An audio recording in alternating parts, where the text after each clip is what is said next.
Hello students, good evening.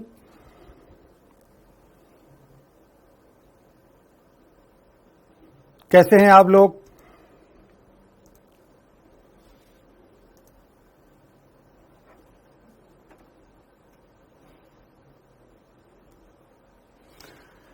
Good evening Neha, Akanksha very good evening, Anjali good evening.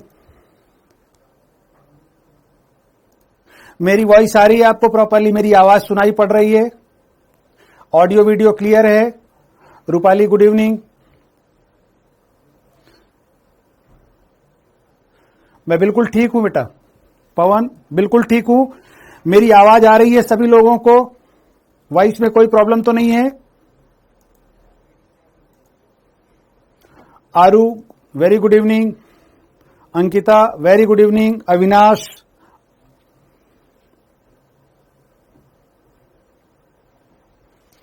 I am fine है। आप लोग कैसे हैं? पढ़ाई मस्त चल रही है? प्रज्ञा जी राधे राधे।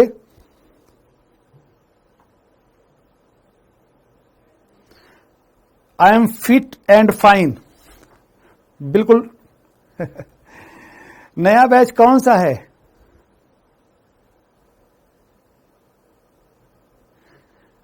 फिजिक्स की क्लास नहीं हुई, मुझे तो आइडिया नहीं है इसके बारे में।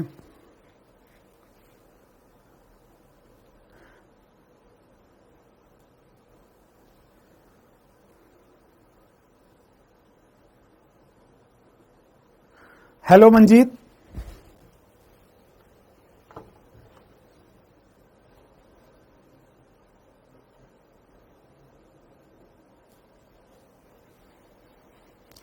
प्रीति हो जाएगा, रिवीजन भी हो जाएगा। निकिता बिल्कुल आशीर्वाद है बेटा।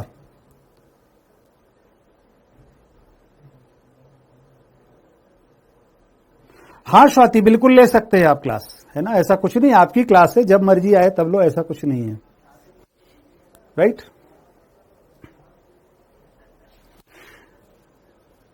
तो सभी लोग आ गए हैं, चलिए आज की जर्नी को स्टार्ट करेंगे। राइट? आई होप कि आप लोगों को ऑर्गेनिक समझ में आ रही होगी, आप रिएक्शन भी तैयार कर रहे होंगे, क्वेश्चन भी बना रहे होंगे। शुभ संध्या, शुभ संध्या अभिषेक।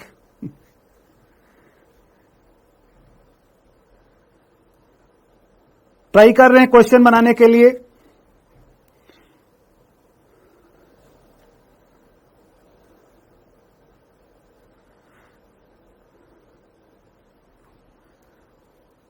अंकुर बताएंगे जब आएगा ना, तो आपके पास इंफॉर्मेशन आ जाएगी। अभी तो एक बार पहले कोर्स खत्म हो जाने दीजिए।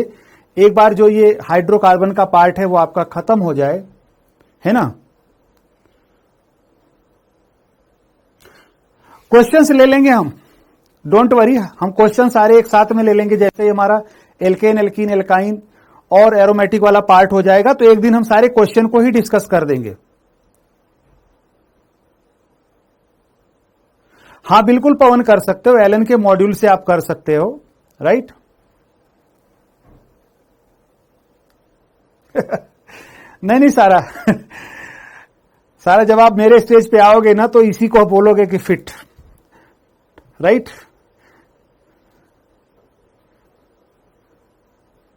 ओके,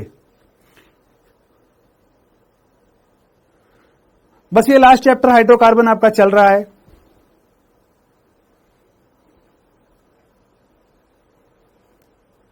श्रेया राधे राधे।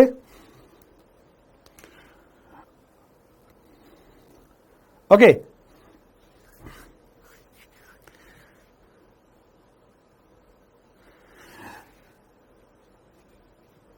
अरे रोहित, आज लास्ट लेक्चर नहीं है, ये 22 तक चलेगा, 22 तक। थैंक यू अभिषेक। तो चलें फिर आज की कहानी को स्टार्ट करें। आज बहुत कुछ है आपको सिखाने के लिए, बताने के लिए, और आप को नीट के नजदीक ले जाने के लिए। रोहित बिल्कुल ठीक हूं मैं बेटा।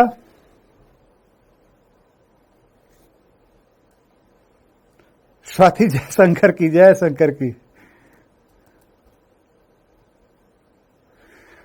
नहीं Aditi, I am not ignoring you. Very good evening and welcome in my class.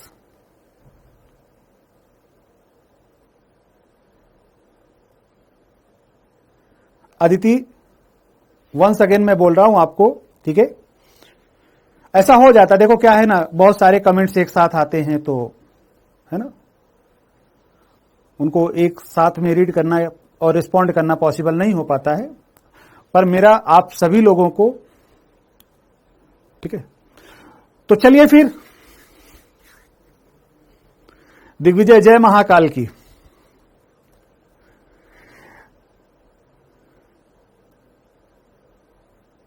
कोई बात नहीं है। तो चलिए फिर, कल हमने देखा था कि एल्कीन कैसे बनाते हैं, ठीक है? आज हम देखेंगे कि एल्कीन के डबल बॉन्ड को कैसे बिगाड़ते हैं। कल हमने बनाया था जिस चीज को, आज हम उसे बिगाड़ेंगे, राइट? बिकिसनाज, good evening. Hemraj ji, Ram Ram.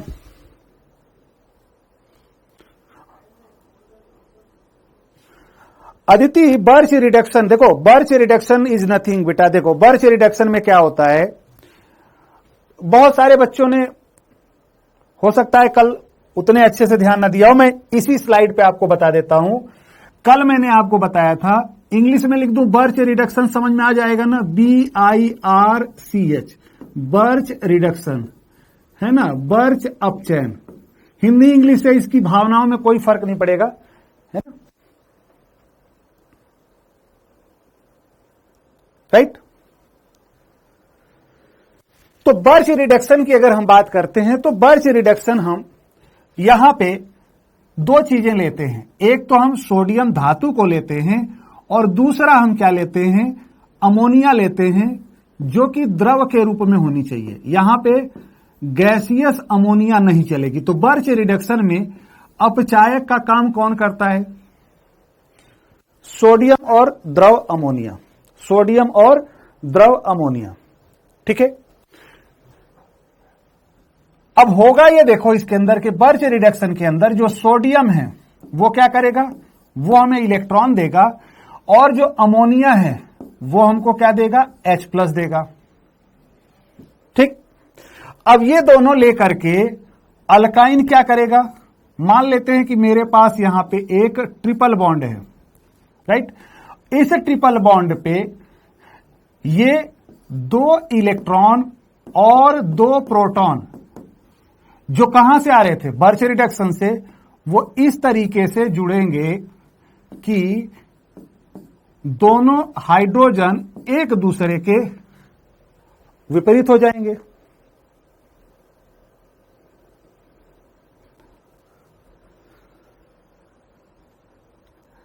Right? तो इसी को हम बर्च रिडक्शन कहते हैं। समझ में आ गया सिंपल तरीके से, या कोई और प्रॉब्लम है?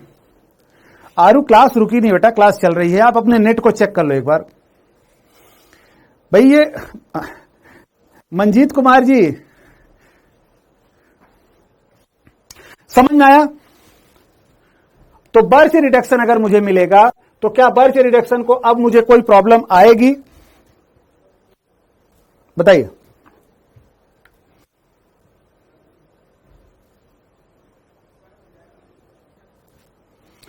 अब आइए देखते हैं एल्कीन के रासायनिक गुण। एल्कीन के रासायनिक गुण, है ना?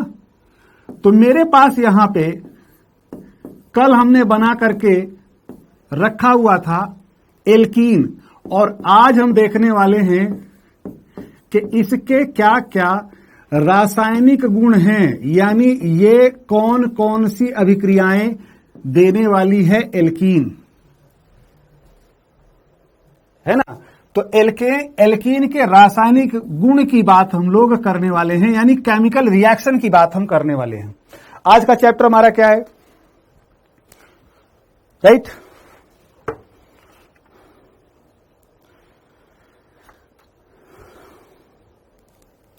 तो आज का चैप्टर है हमारा एल्कीन के रासायनिक गुण क्या हैं। सभी लोगों को दिख रहा है अच्छे से, लिखावट में कुछ सुधार समझ में आ रहा है,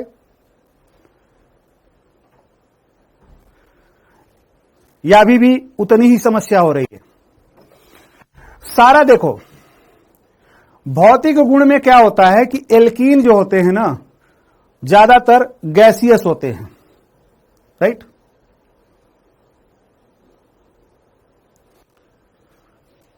और अध्रुवीय होते हैं, तो दोनों चीजें हैं, विलेय होंगे अध्रुवीय विलायकों में, जैसे एल्केन थे, और इनकी अवस्था गैसीय होती है, ये तो बता ही दिया था, है ना? और जीओसी में आपने ये तो पढ़ ही रखा है कि अगर सिस और ट्रांस दो अलग अलग एल्कीन हैं तो उनका मेल्टिंग पॉइंट, बॉइलिंग पॉइंट कैसे देखा जाता है, ये आपको पता ही है ना? तो मेल्टिंग पॉइंट, बॉइलिंग पॉइंट, ये तो आपने बिल्कुल नहीं, हाँ बिल्कुल सही कहा आपने। तो इसलिए मैंने फिजिकल प्रॉपर्टी यहां पे, क्योंकि वही आएगा सिस और ट्रांस। सिस और ट्रांस को जीओसी में पढ़ रखा है ना, सिस एल्कीन और ट्रांस एल्कीन है ना? तो सिस एल्कीन में डाइपोल मोमेंट होता है, इसलिए उसकी विलेयता ज्यादा होगी। ट्रांस में डाइपोल मोमेंट 0 होता है, विलेयता कम हो जाएगी, राइट? डाइपोल मोमेंट अगर ज्यादा है तो उसका क्वथनांक भी ज्यादा होगा, ठीक, लेकिन गलनांक ट्रांस का ज्यादा होगा, ठीक है ना? तो चलिए, रासायनिक गुण की अगर हम बात करते हैं तो यहां पे हमें 3 तरह के रासायनिक गुणों के बारे में जानना है। कौन कौन से आओ देख लेते हैं। सबसे पहली बात यह है कि पहला, एल्कीन का अपचयन, और यह चीज हमने पढ़ रखी है, एल्कीन का अपचयन, यानी एल्कीन का अपचयन कराने पर एल्केन प्राप्त होता है। किसके उपस्थिति में? हाइड्रोजन गैस रेनी निकिल की उपस्थिति में, ठीक है?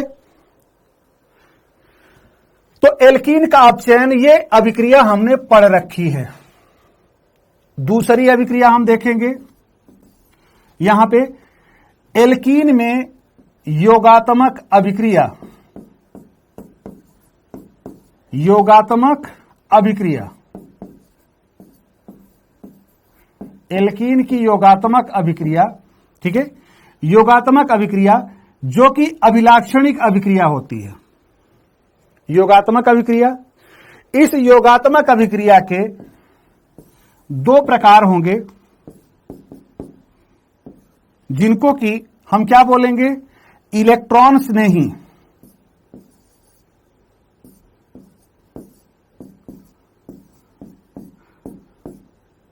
इलेक्ट्रॉन स्नेही योगात्मक अभिक्रिया, योगात्मक अभिक्रिया, और दूसरा हमें मिलेगा मुक्त मूलक, मुक्त मूलक योगात्मक अभिक्रिया। तो एक तो यह मिलेगा। तो योगात्मक अभिक्रिया के अंदर हम यहां 2 प्रकार की योगात्मक अभिक्रिया को देखेंगे। पहला इलेक्ट्रॉन से नहीं योगात्मक अभिक्रिया, दूसरा मुक्त मूलक योगात्मक अभिक्रिया। अगर हम तीसरी अभिक्रिया की बात करें तो वो आएगी, बहुत सारी ऐसी भी एल्कीन मिलेंगी जिनके अंदर मुक्त मूलक प्रतिस्थापन अभिक्रिया भी होती है। तो याद रखें, यहां पे ऐसे एल्कीन के लिए हम बोलेंगे, एक वर्ड बोलेंगे, एलाइलिक, एलाइलिक मुक्त मूलक प्रतिस्थापन, प्रतिस्थापन अभिक्रिया। एलाइलिक मुक्त मूलक प्रतिस्थापन अभिक्रिया। और लास्ट हम यहां पे ले लेते हैं बहुलीकरण की अभिक्रिया।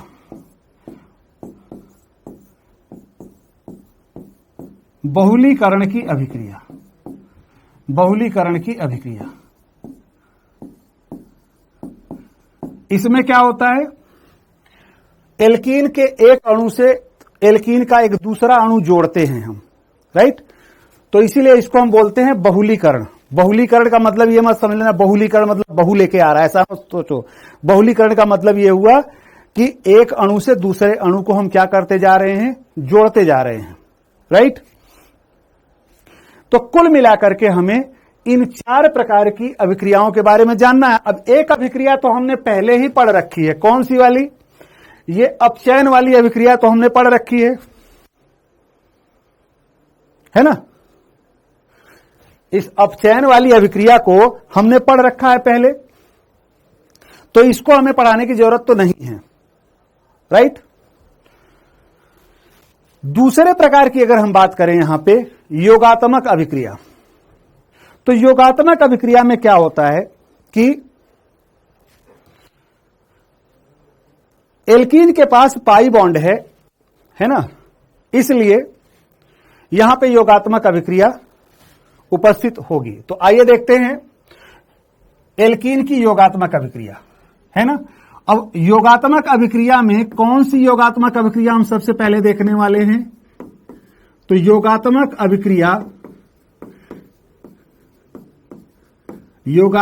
अभिक्रिया जिसको कि इंग्लिश में हम एडिशन रिएक्शन कहते हैं, एडिशन रिएक्शन कहेंगे। इसका हमने 2 पार्ट बनाया हुआ था। पहला पार्ट जिसको हमने बोला था इलेक्ट्रॉन्स नहीं, इलेक्ट्रॉन स्नेही योगात्मक अभिक्रिया, इलेक्ट्रॉन स्नेही योगात्मक अभिक्रिया, इलेक्ट्रॉन स्नेही योगात्मक अभिक्रिया, राइट। तो ये पहले प्रकार की अभिक्रिया है। इस अभिक्रिया के बारे में एक बात जो हमें जाननी है वो जान लेते हैं सबसे पहले, और वो ये है कि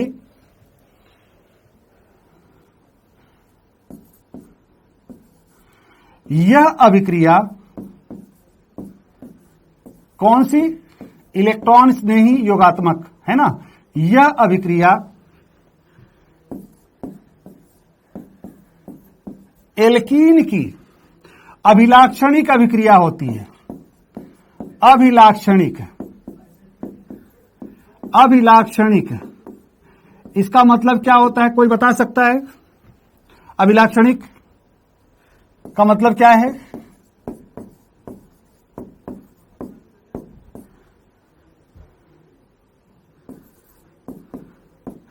मतलब अगर एल्कीन है तो एल्कीन को इलेक्ट्रॉन्स नहीं योगात्मक अभिक्रिया देना ही पड़ेगा, राइट। तो मैंने यहां जो शब्द लिखा हुआ है कौन सा, अभिलाक्षणिक। मैंने पूछा कि अभिलाक्षणिक अभिक्रिया का अर्थ क्या है, कोई बताएगा?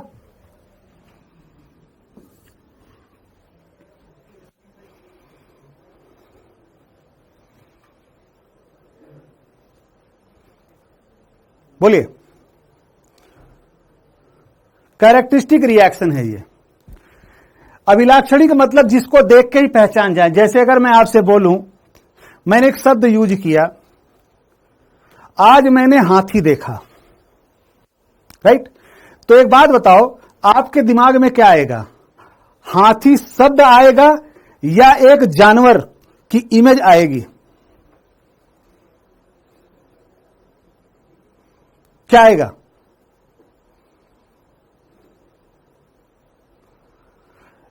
यही होता है ना। तो अभिलाक्षणिक मतलब जो कि उसके मूल गुण को बता रहा हो। अदिति आर्या कह रही मुझे नहीं पता है। हां, तो आपके दिमाग में एलिफेंट आएगा, एलिफेंट स्पेलिंग आएगी।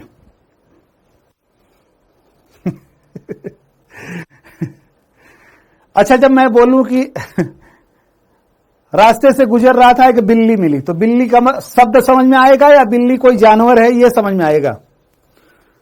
हाँ विनाश, शब्द पकड़ते रहोगे तो कोई बात नहीं, इमेज आएगी, राइट। तो जब हम बोलेंगे कि एल्कीन की अभिक्रिया क्या होती है, हाँ बिल्कुल विशाल, यही बात मैं बोल रहा था कि जिसको देखने से ही पता चल जाए। तेजराम जी बैक स्लाइड में कुछ नहीं है यार। हाँ बिल्कुल, निकिता ने सही कहा, गुण लक्षण है ना, लक्षण भी बोलते हैं कई सारे लोग, है ना। तो इस एल्कीन के लक्षण कैसे होते हैं? इलेक्ट्रॉन स्नेही होते हैं। कैसे होते हैं? इलेक्ट्रॉन स्नेही होते हैं। नहीं आ रही बात समझ में? अच्छा, इलेक्ट्रॉन स्नेही क्या होगा? इलेक्ट्रॉन स्नेही को देख के इसको दया आ जाएगी और ये अपना पाई बॉन्ड का इलेक्ट्रॉन उसको दे देगा।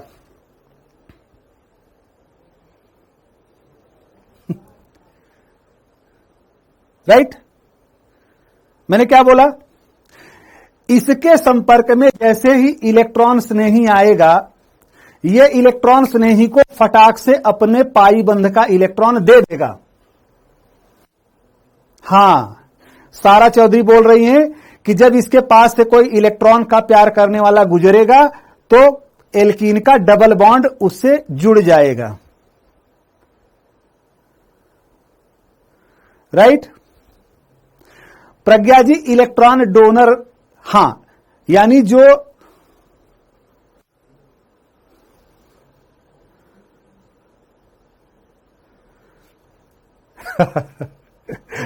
आफरी मुझे नहीं पता, देखो ये बात आदित्य एटम से कौन लव करता है भाई? अच्छा चलो, मैं इस बात को ना केमिस्ट्री की लैंग्वेज में कहता हूं। अब ध्यान से देखो, एल्कीन के पास से इलेक्ट्रॉन स्नेही गुजरेगा। इलेक्ट्रॉन स्नेही मतलब भिखारी। इलेक्ट्रॉन स्नेही का मतलब होता है इलेक्ट्रॉन मांगने वाला, सूफिया। अब यहां एलिफेंट की बात खत्म हो गई है, ठीक है?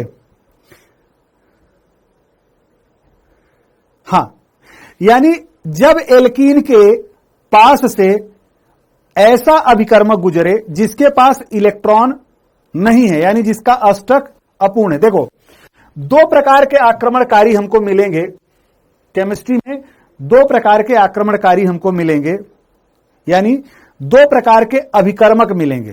राइट? जैसे अगर हम बात करें कि यहां पे दो प्रकार के अभिकर्मक हमको देखने को मिलेगा। अभिकर्मक यानी इनको हम क्या बोल सकते हैं? आक्रमणकारी अभिकर्मक। पहले तो ये समझो कि ये आक्रमणकारी अभिकर्मक क्या होता है।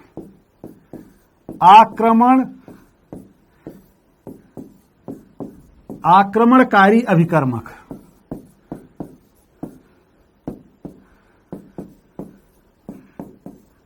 आक्रमणकारी अभिकर्मक, ये शब्द है आक्रमणकारी अभिकर्मक। यानी एक ऐसा अणु हो या एक ऐसा आयन हो, ठीक है, जो इलेक्ट्रॉन देने के लिए आक्रमण करे या इलेक्ट्रॉन लेने के लिए क्रियाकारक पर आक्रमण करे, उसको आक्रमणकारी अभिकर्मक कहते हैं। यहां पे जो आक्रमणकारी अभिकर्मक हैं उनकी मुख्यतया दो श्रेणियां हमने बनाई हुई हैं। कौन कौन से? एक है जिनको हम बोलते हैं इलेक्ट्रॉन स्नेही, इलेक्ट्रॉन स्नेही, इलेक्ट्रॉन स्नेही, है ना। और दूसरे हैं यहां पे नाभिक स्नेही, नाभिक स्नेही। अब देखो, इलेक्ट्रॉन स्नेही क्या करेंगे? इलेक्ट्रॉन के युग्म को ग्रहण करने वाले। और नाभिक स्नेही क्या करेंगे? नाभिक स्नेही इलेक्ट्रॉन युग्म देने वाले होंगे। यानी ये क्या होते हैं? इलेक्ट्रॉन के युग्म को क्या करते हैं? ग्राही होते हैं, ये है ना, इलेक्ट्रॉन युग्म ग्राही होते हैं। जबकि नाभिक स्नेही क्या होते हैं? इलेक्ट्रॉन युग्म देने वाले होते हैं, इलेक्ट्रॉन युग्म देने वाले होते हैं, दाता होते हैं। ठीक है, इलेक्ट्रॉन युग्म को देने वालों को क्या बोलते हैं हम? नाभिक स्नेही। और इलेक्ट्रॉन युग्म जो लेते हैं उनको हम क्या बोलते हैं? इलेक्ट्रॉन स्नेही। हम अब इसी की बात कर रहे हैं। ये जो इलेक्ट्रॉन स्नेही है ना, ये इलेक्ट्रॉन स्नेही दो प्रकार के हमें दिखते हैं। मतलब अगर मैं इनमें जाऊं तो मुझे ये दो तरह से दिखेंगे। ऐसे इलेक्ट्रॉन स्नेही जिनके ऊपर धनावेश उपस्थित होता है, और ऐसे इलेक्ट्रॉन स्नेही जिनके ऊपर धनावेश तो नहीं होता है लेकिन रिक्त कोश होता है। राइट? तो जो धनात्मक वाले इलेक्ट्रोफाइल होते हैं इसके अंदर वो कौन कौन से आ गए? तो एक तो यहां पे हम मान के चल रहे हैं H+, एक होता है कार्बोकेटायन, ये भी एक इलेक्ट्रॉन स्नेही होता है। ठीक है, H+ इलेक्ट्रॉन स्नेही होता है। इसी प्रकार से Cl+ भी होता है, NO2+ भी होता है, Br+ भी होता है। राइट? और NO+ भी होता है। तो ये सब के सब कैसे हैं? धनावेशित इलेक्ट्रॉन स्नेही हैं, है ना? तो ये किस प्रकार का होगा? इसके ऊपर धनावेश लिखा रहेगा तो ये धनावेशी, इसको बोलेंगे धनावेशी इलेक्ट्रॉन स्नेही, धनावेशी इलेक्ट्रॉन स्नेही। जबकि दूसरे प्रकार वाले जो होते हैं वो कैसे होते हैं? उदासीन होते हैं, देखने पे उनमें कोई आवेश नहीं होता है ना? तो इनको हम क्या बोलते हैं? उदासीन बोलते हैं। मतलब इन पे कोई आवेश नहीं है, इसलिए ये उदासीन कहलाएंगे। अगर मैं इसमें जाऊं तो इसके अंदर में क्या आ जाएगा? जैसे हैलोजन, जैसे CO2, ये भी क्या है?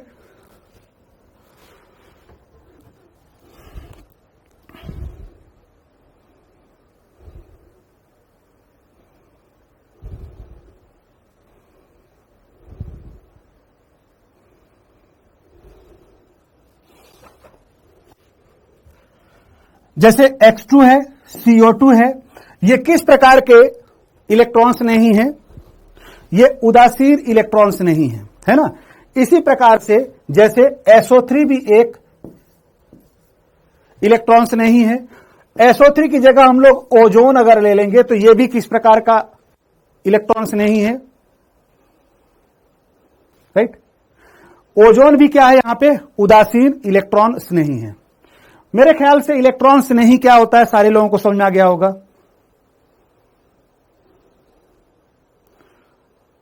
क्लियर है ये?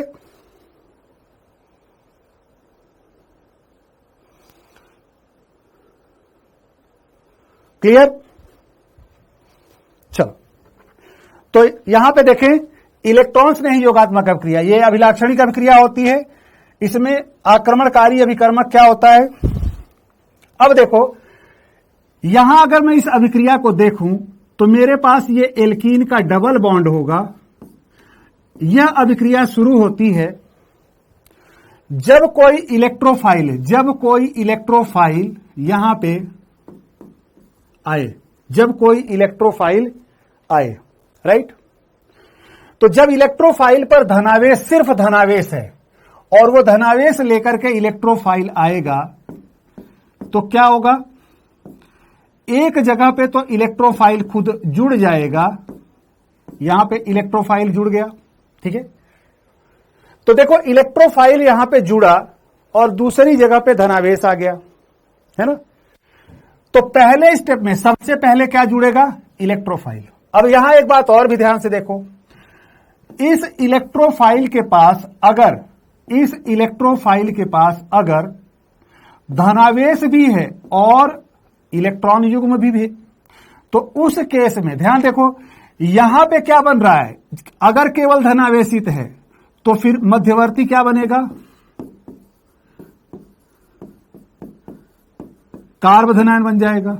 मध्यवर्ती क्या बन जाएगा? यहां पे कार्ब धनायन बन जाएगा।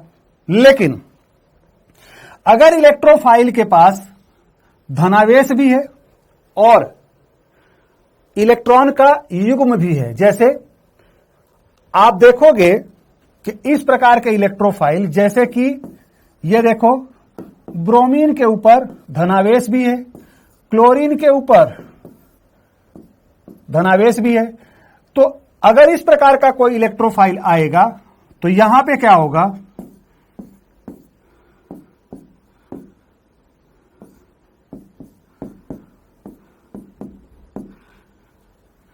यहां पे देखेंगे, यहां कार्बोधनायन नहीं बन रहा है, यहां पे क्या बन रहा है, यहां पे बन रहा है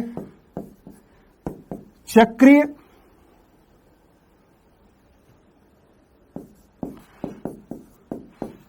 संक्रमण अवस्था। चक्रीय संक्रमण अवस्था। तो अगर हम देखें तो ये एल्कीन है, इस एल्कीन पर इलेक्ट्रोफाइल के आक्रमण से दो प्रकार की चीजें बन सकती हैं। कैसे? अगर इलेक्ट्रोफाइल के पास कोई पहले से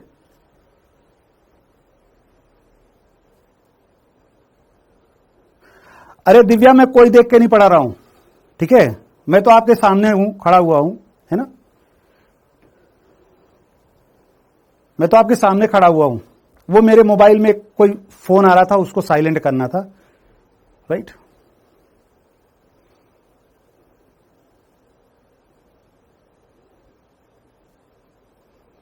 ठीक है, तो देखो, हमारे पास दो तरह के इलेक्ट्रोफाइल आएंगे। ऐसे इलेक्ट्रोफाइल जिनके पास धनावेश है लेकिन कोई इलेक्ट्रॉन युग्म नहीं है, ठीक, और ऐसे इलेक्ट्रोफाइल जिनके पास धनावेश भी है और इलेक्ट्रॉन युग्म भी है। तो जब इलेक्ट्रॉन युग्म भी होगा तो यहां पे चक्रीय संक्रमण अवस्था बन जाएगी, राइट। ये बात समझ में आ गई। अब इसके बाद क्या होगा कि ये तो बात हो गई किसकी, योगात्मक अभिक्रिया में इलेक्ट्रॉन स्नेही के योग का स्टेप 1। अब जरा ध्यान से देखो, स्टेप 2 क्या होगा। स्टेप 2 में क्या होगा, स्टेप 2 में यहां पे क्या होगा, नाभिक स्नेही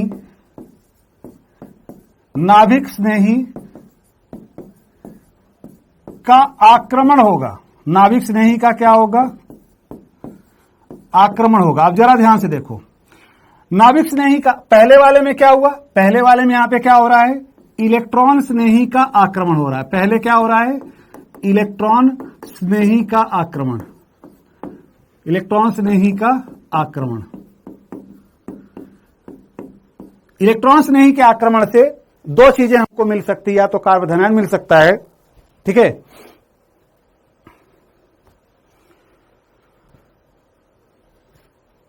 या फिर यहां पे चक्रीय संक्रमण अवस्था बन जाएगी। अब आओ देख लेते हैं, नाभिक स्नेही का जब आक्रमण होगा तो क्या होगा। इस कार्बोधनायन के पास जो अभी पहले स्टेप में बना हुआ है, उस कार्बोधनायन के पास ये देखो, ये कार्बोधनायन है और यहां पे नाभिक स्नेही यानी न्यूक्लियोफाइल आ करके इस कार्बन को अपना इलेक्ट्रॉन का युग्म दे देगा और क्या हो जाएगा, यहां पे न्यूक्लियोफाइल जुड़ जाएगा, यहां पहले से इलेक्ट्रोफाइल था ही, तो एक तो प्रक्रम ये हो गया।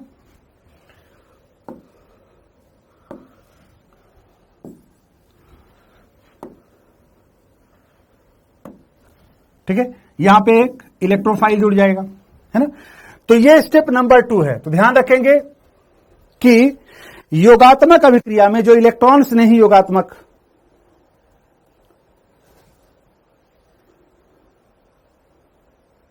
योगात्मक अभिक्रिया में जो इलेक्ट्रॉन स्नेही योगात्मक अभिक्रिया है, उसमें दो चरण होते हैं। पहले चरण में इलेक्ट्रॉन स्नेही का आक्रमण होता है, जबकि दूसरे चरण में नाभिक स्नेही का आक्रमण होता है जब कार्बोधनायन आए तो, ठीक है।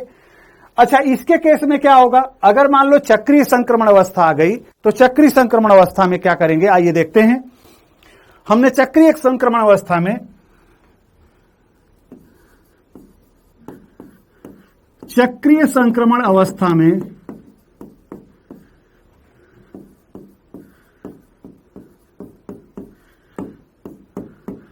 नाभिक स्नेही का आक्रमण, नाभिक स्नेही का आक्रमण कैसे दिखाएंगे, आओ ये देख लेते हैं। नाभिक स्नेही का आक्रमण, अब देखो यहां पे ये हमारे पास चक्रीय संक्रमण अवस्था है, राइट। अब इस पर एक नाभिक स्नेही क्या करेगा, आक्रमण करेगा।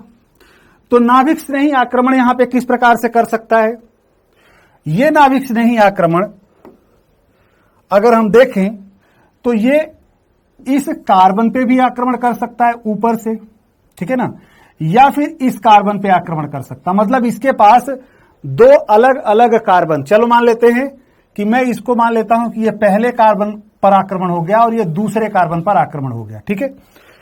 तो होगा क्या, देखो अगर पहले कार्बन पर आक्रमण होगा तो क्या होगा, उस केस में ऊपर न्यूक्लियोफाइल चला जाएगा, नीचे यहां पे इस वाले कार्बन पे इलेक्ट्रोफाइल आ जाएगा, ऐसा उत्पाद बन सकता है। एक तो ये है ना, जिसमें न्यूक्लियोफाइल ऊपर चला जाए और इलेक्ट्रोफाइल इस तरीके से आ जाए, या फिर ऐसा हो सकता है कि अगर यह न्यूक्लियोफाइल यहां आक्रमण करे तो क्या होगा, इस वाले कार्बन पे ही इलेक्ट्रोफाइल रह जाए और पहले वाले कार्बन पे कौन आ जाए, नाभिक स्नेही आ जाए।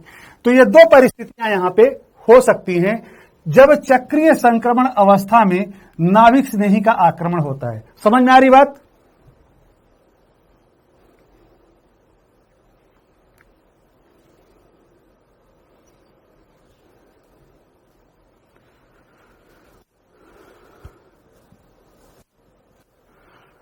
यस राखी, क्लास स्टार्ट हो गई थी हमारी बिल्कुल ऑन टाइम।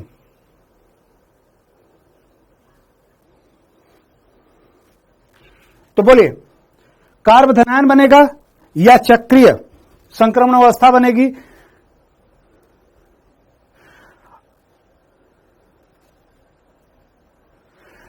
देखो यहां पे चक्रीय संक्रमण अवस्था अगर बनेगी तो चक्रीय संक्रमण अवस्था में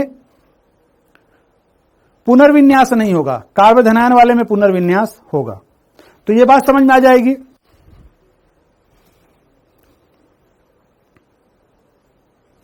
राइट?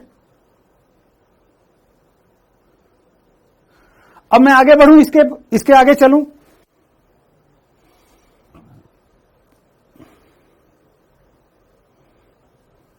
ओके, अब जरा ध्यान देखो, क्या एल्कीन के बदलने से, एल्कीन की प्रकृति बदलने से इलेक्ट्रॉन स्नेही कहां जुड़ेगा, यह जगह भी बदल जाएगी? इसके लिए आइए हम देखते हैं। हमने कल आपको बताया था कौन सी एल्कीन सममित और असममित एल्कीन बताई थी। असममित एल्कीन बताई थी या नहीं बताई थी?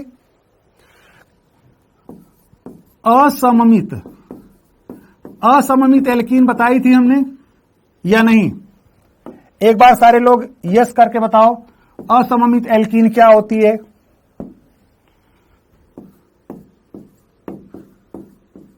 असममित एल्कीन ऐसी एल्कीन जिसके दोनों तरफ अल्फा हाइड्रोजन की संख्या अलग अलग होती है, राइट? जैसे क्या यहां पे ये एल्कीन हमारी असममित एल्कीन है या नहीं है? क्या ये एल्कीन हमारी असममित एल्कीन है या नहीं है? क्या ये एल्कीन हमारी असममित एल्कीन है या नहीं है? देखिए, ये तीनों ही प्रकार की जो एल्कीन है वो क्या है? असममित एल्कीन है। अब आपको ये नहीं समझ में आ रहा होगा, आर मैंने लगा दिया है, जिसका मतलब क्या होता है? ये देखो, यहां पे मैं क्या लगा दूं? CH3 CH double bond CH2। क्या ये असममित एल्कीन है? अगर यहीं पे हम C6H5 लगा दें तो क्या ये एल्कीन असममित एल्कीन है? यहीं पे अगर हम CH3 CH2 CH double bond CH2 लगा दें, क्या ये असममित एल्कीन है या नहीं है? बोलिए।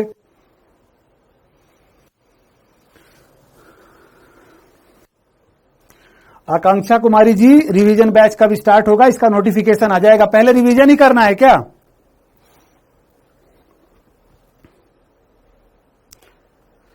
अरे आकांक्षा, मुझे पढ़ाना है बेटा, राइट? पहले रिवीजन ही करना है। या पढ़ना है पहले?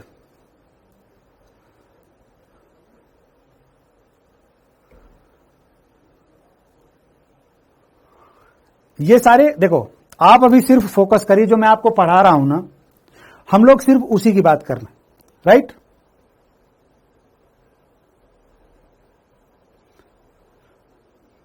ठीक है ना? देखो, मेरे से अगर आप पूछोगे कब रिवीजन होगा, कब क्या होगा, टेस्ट होगा, तो मैं नहीं बता पाऊंगा। इसके लिए आपके ऐप में दे रखा है, वहां आप उस ग्रुप में जाकर के अपनी क्वेरी को रखेंगे। यहां सिर्फ हम लोग ऑर्गेनिक पढ़ रहे हैं, राइट? अभी हमारा जो चैप्टर चल रहा है उससे रिलेटेड अगर मैं पूछ रहा हूं तो वो आप मुझे बताओ कि मुझे सर समझ में आया या नहीं आया। नहीं आया तो एक बार हम और कोशिश कर लेंगे, राइट?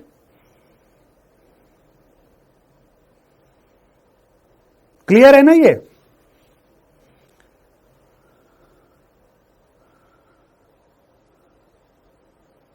मैं तो आपको यही कह सकता हूं। चलिए, तो ये देखो, ये पहले प्रकार की असममित एल्कीन है। असममित एल्कीन के अंदर क्या होता है? डबल बॉन्ड के दोनों तरफ अलग अलग समूह उपस्थित होते हैं। तो ये असममित एल्कीन है या नहीं, ये समझ में आ रहा है सभी लोगों को? अच्छा, अब इस प्रकार की एल्कीन मुझे कहां देखने को मिलेगी? तो आओ देख लेते हैं। ये देखो, आइसोब्यूटाइलिन है, ये आइसोब्यूटाइलिन है, ये भी असममित एल्कीन है। ये वाली एल्कीन मुझे कहां देखने को मिलेगी? इसमें यहां पे ये मैंने बना दिया। तो ये जो तीनों प्रकार हैं असममित एल्कीन के, सभी को समझ में आ रहे हैं या नहीं आ रहे हैं? असममित एल्कीन बोलो। असममित एल्कीन समझ में आ रहा है? ऐसी एल्कीन जिसके द्विबंध के दोनों तरफ अलग अलग समूह उपस्थित होते हैं, है ना? अच्छा, ये बताओ कि अब पहले मैं तुम्हें सममित एल्कीन बता देता हूं, इसके बाद आगे बढ़ता हूं। असममित एल्कीन सबको समझ में आ गई। अब आओ देख लेते हैं सममित एल्कीन क्या होती है। सममित एल्कीन, सममित एल्कीन किसको बोलते हैं? सम का मतलब है बराबर, दोनों तरफ समान समूह उपस्थित हो, दोनों तरफ समूह क्या हो? समान हो। अर्थात ऐसी एल्कीन जिसमें दोनों तरफ समूहों की संख्या क्या हो? समान हो, या समूहों की संख्या भी समान हो और समूह का प्रकार भी क्या हो? बराबर हो। जैसे अगर मैं बात करूं यहां पे, तो देखो दोनों तरफ, द्विबंध के दोनों तरफ हाइड्रोजन है, तो यह सममित हो जाएगा। द्विबंध के दोनों तरफ अल्काइल ग्रुप भी समान है, या फिर इस तरीके की कोई एल्कीन है, ऐसी एल्कीन को हम क्या बोलते हैं? अब इसका एग्जाम्पल अगर हम देखें, इसका एग्जाम्पल ये देखो, क्या 2-ब्यूटीन एक सममित एल्कीन है? क्या यहां पे ये सममित एल्कीन है या नहीं है? ध्यान से देखें, द्विबंध के दोनों तरफ समूह समान है, संख्या समान है, समूह का प्रकार समान है और संख्या भी समान है। ऐसी एल्कीन को हम क्या बोलते हैं? सममित एल्कीन बोलते हैं। ये बात समझ में आ जाएगी?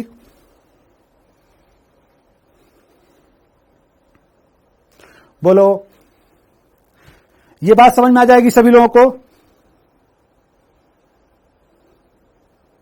ओके, तो सममित एल्कीन, असममित एल्कीन तो समझ में आ गया? क्लियर है? अच्छा, ये बताओ कि अगर मैं यहां पे एक क्वेश्चन ले लूं,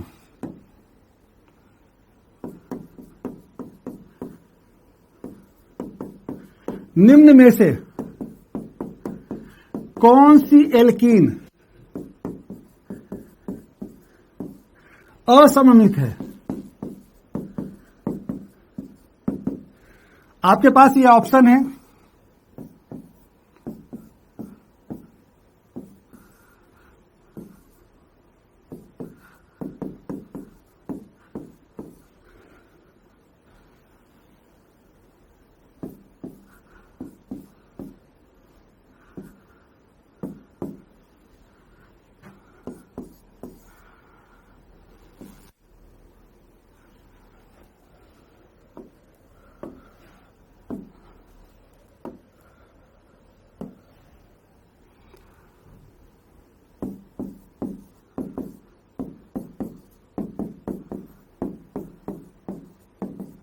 इनमें कौन सी एल्कीन असममित एल्कीन दिख रही है? ये सेकेंड वाली होगी, क्योंकि दोनों तरफ डबल बॉन्ड के दोनों तरफ, डबल बॉन्ड के दोनों तरफ। इसी प्रकार का ऐसा प्रश्न भी हम ले सकते हैं,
देखिए और बताइए कौन सी एल्कीन यहां पे सममित एल्कीन है?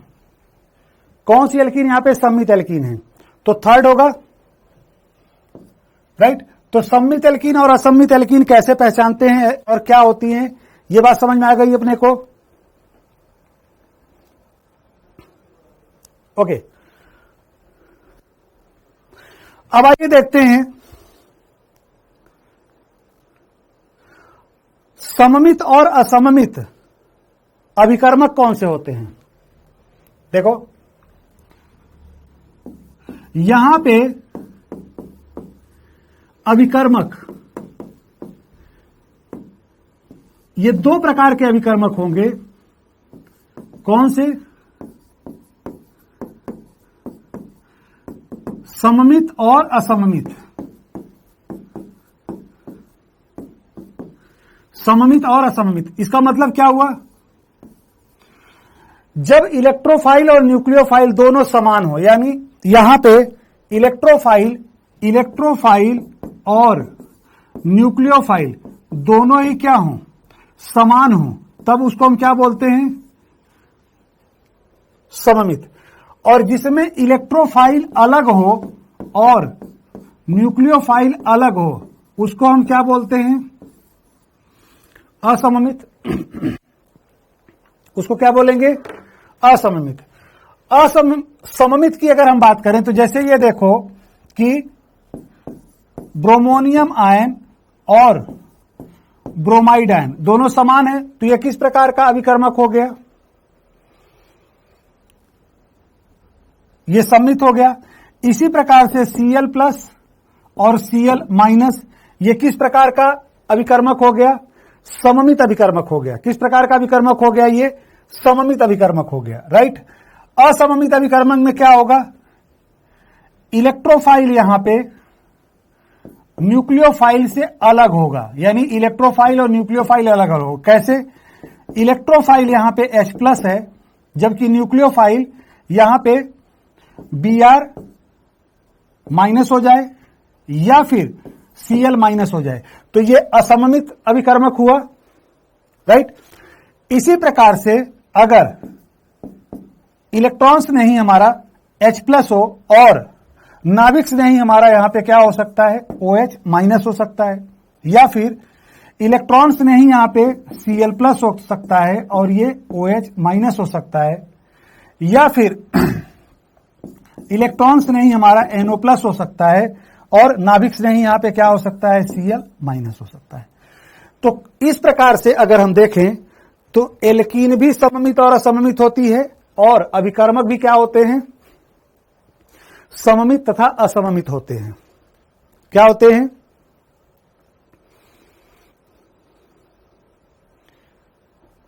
राइट। ये सममित और असममित की बात जो मैंने लिखी है, ये सबको समझ में आ गया।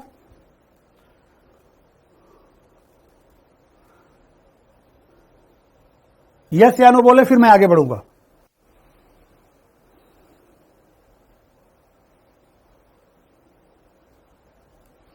निकिता क्या नहीं समझ में आया बताइए।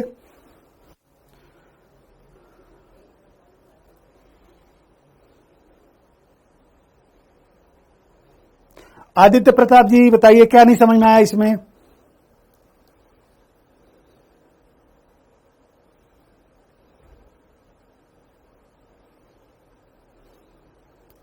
नाभिक स्नेही और इलेक्ट्रॉन स्नेही दोनों अगर अलग अलग होते हैं तो असममित हो जाएगा, है ना। और नाभिक स्नेही और इलेक्ट्रॉन स्नेही दोनों में परमाणु जब बराबर होते, जैसे ये देखो यहां इलेक्ट्रॉन स्नेही भी ब्रोमीन का एटम है और नाभिक स्नेही भी है, तो ये सममित है, राइट। असममित का मतलब है अलग अलग, सममित का मतलब है समान, सममित मतलब समान, असममित यानी अलग अलग, राइट। जैसे मान लो एक तरफ ए है तो दूसरी तरफ भी ए होना चाहिए, तो सममित हो गया। अब एक तरफ ए है एक तरफ बी है तो अलग अलग हो जाएगा ना।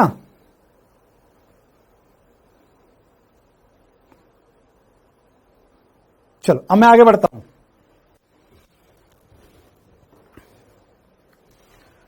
अब मैं आपको इलेक्ट्रॉन स्नेही योगात्मक अभिक्रिया का सबसे महत्वपूर्ण नियम सिखाने जा रहा हूं, जिसको मार्कोनिकॉफ का नियम कहते हैं। क्या बोलते हैं, मार्कोनिकॉफ का नियम। क्या होता है मार्कोनिकॉफ का नियम, आइए देख लेते हैं। मार्कोनिकॉफ का नियम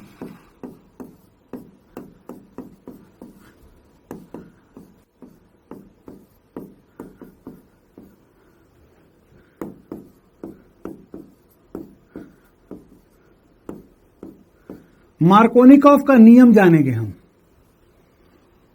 मार्कोनिकॉफ का नियम, तो पहली बात तो यह समझो कि मार्कोनिकॉफ का जो नियम होता है ना, वो मार्कोनिकॉफ का नियम क्या होगा और किस पर लागू होगा। तो इसके लिए दो बातें ध्यान रखना चाहिए। क्या, एल्कीन कैसी हो, असममित, और अभिकर्मक भी कैसा हो,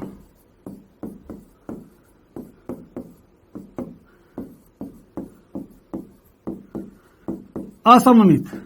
अगर इन दोनों में से कोई भी सममित हो जाएगा तो मार्कोनिकॉफ का नियम नहीं लगेगा, राइट। तो मार्कोनिकॉफ का नियम क्या कहता है कि असममित एल्कीन, असममित एल्कीन पर इलेक्ट्रॉन स्नेही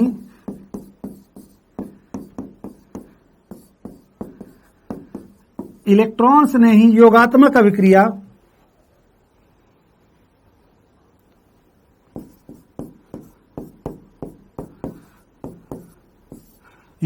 अभिक्रिया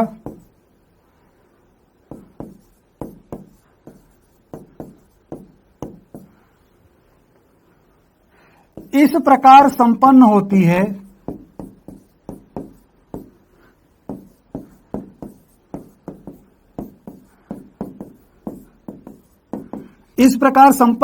है जिसमें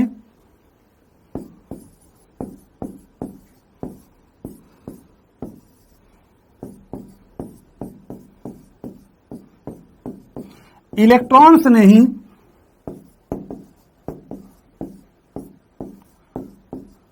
उस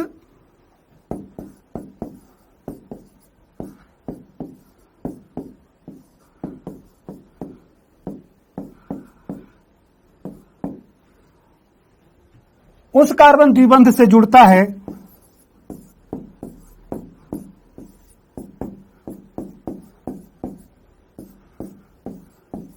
जिस पर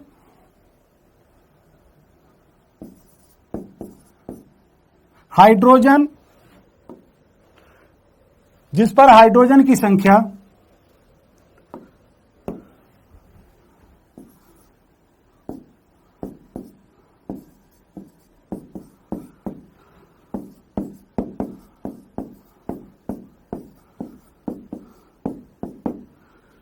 पहले से अधिक होती है।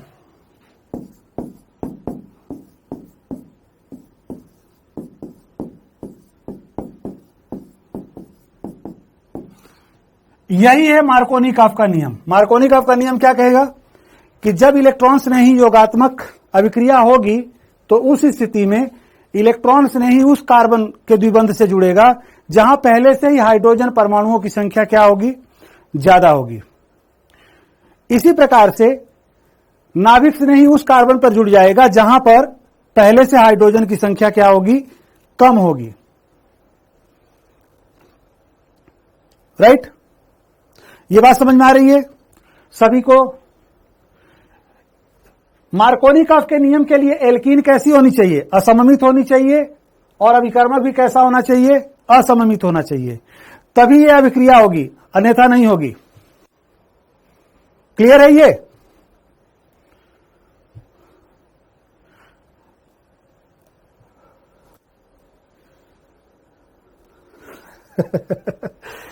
अभी हाँ, जाहिर सी बात है। अभी बताओ ना कि अमीर का बेटा तो अमीर ही होगा ना, अगर उसके बाप पैसे छोड़ के जाएंगे तो गरीब क्यों होगा?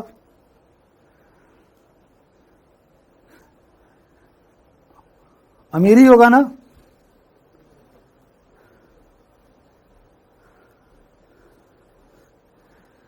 भाई राजा अपनी गद्दी पड़ोसी के बेटे को थोड़ी के दे के जाएगा, तो अपने बेटे को ही दे के जाएगा ना। आप भी घर बनाओगे, गाड़ी बनाओगे, बंगला बनाओगे तो कल किसी और को सौंप के जाओगे क्या? किसको दोगे?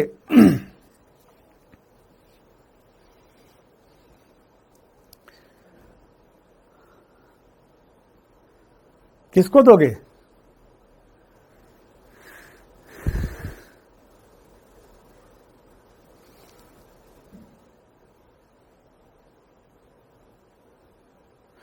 आकांक्षा ये अलग बात है। वो बेटा गरीब हो जाए, नालायक हो, बात अलग है। बाप तो अपने बेटे को ही देके जाएगा ना।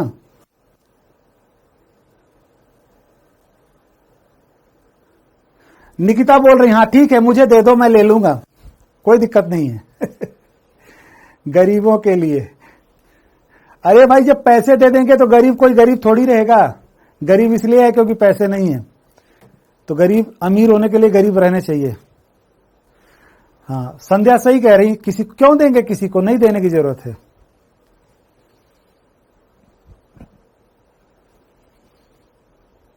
नहीं? अच्छा चलो, जिन लोगों को देने की जरूरत है वो मेरे पास दे दें। नहीं, ये जरूरी नहीं कि डॉक्टर का बेटा डॉक्टर हो, लेकिन कंपनी मालिक का बेटा कंपनी मालिक होगा, ये जरूरी है।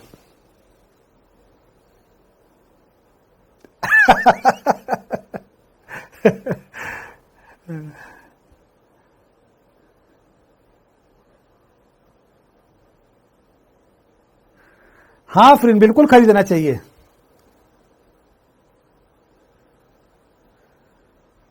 निकिता बिल्कुल।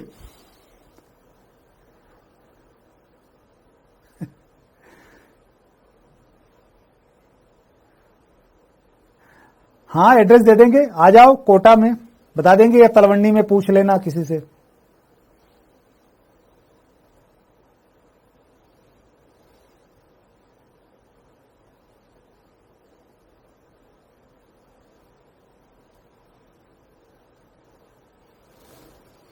हाँ अनुराग, तुम लूटो भाई, बिल्कुल। पहले तुम डॉक्टर बन जाओ, फिर लूट लेना, कोई दिक्कत नहीं है।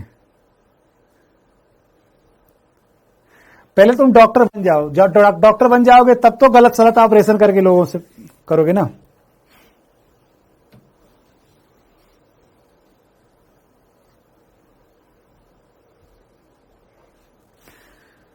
ये सब अब देखो, ये सारी चीजें अभी से आ रही हैं। अच्छा, कोटा में ही हो साइंस बॉय, तो आ जाओ फिर अब पर मंडे को आ जाओ सुपथ, मिलते हैं।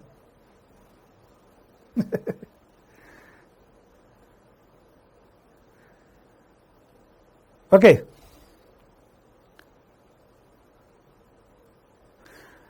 हाँ ठीक है, बड़ा बनना चाहिए।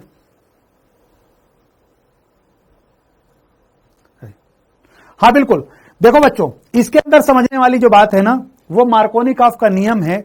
जब भी हम इलेक्ट्रॉन्स ने ही योगात्मक अभिक्रिया करेंगे तो ध्यान देंगे दो बातों का। एल्कीन हमारी असममित होनी चाहिए, अगर असममित नहीं है तो हम मार्कोनिकॉफ का नियम नहीं लगाएंगे, नंबर एक। नंबर दो, जो अभिकर्मक लेंगे वो अभिकर्मक भी क्या हो। अरे स्वाति, अभी तो मैं क्लास ले रहा हूं, आपकी क्लास ले रहा हूं, सुबह मैं ऑफिस में जाता हूं।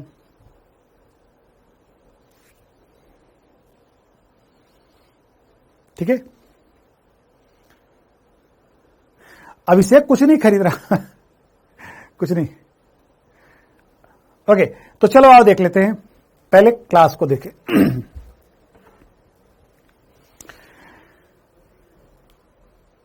तो मार्कोनिकॉफ का नियम एक बार बता दो। हाँ चलो, मैं बैक स्लाइड दिखा दिया। अभिकर्मक देखो दो प्रकार के होंगे, ठीक है।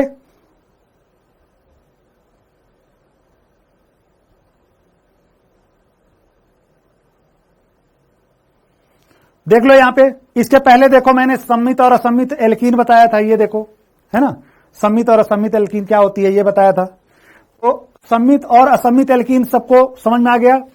फिर इसके बाद अभिकर्मक बताया, फिर मैंने मार्कोनिकॉफ का नियम बताया, राइट।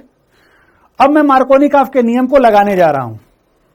मार्कोनिकॉफ का नियम क्या कहता है? वो तो ये कहता है कि रिच बिकम रिचर, जो अमीर है वो और अमीर हो जाएगा, किसमें? हाइड्रोजन के जुड़ने से, यानी जहां पहले से हाइड्रोजन उपस्थित है ज्यादा, वही जाएगा, राइट। अब चलिए देखते हैं।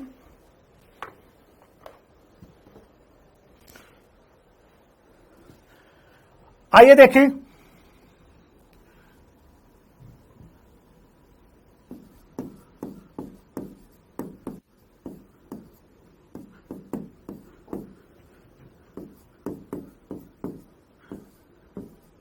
असममित एल्कीन पर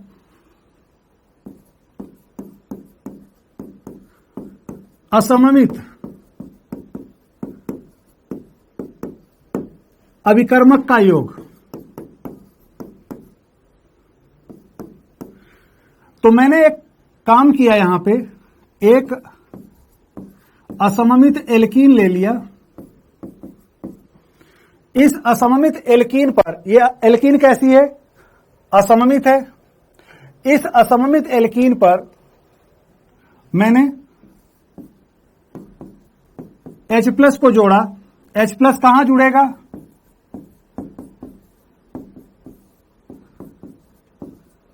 और फिर इसके बाद मैंने न्यूक्लियोफाइल को जोड़ा।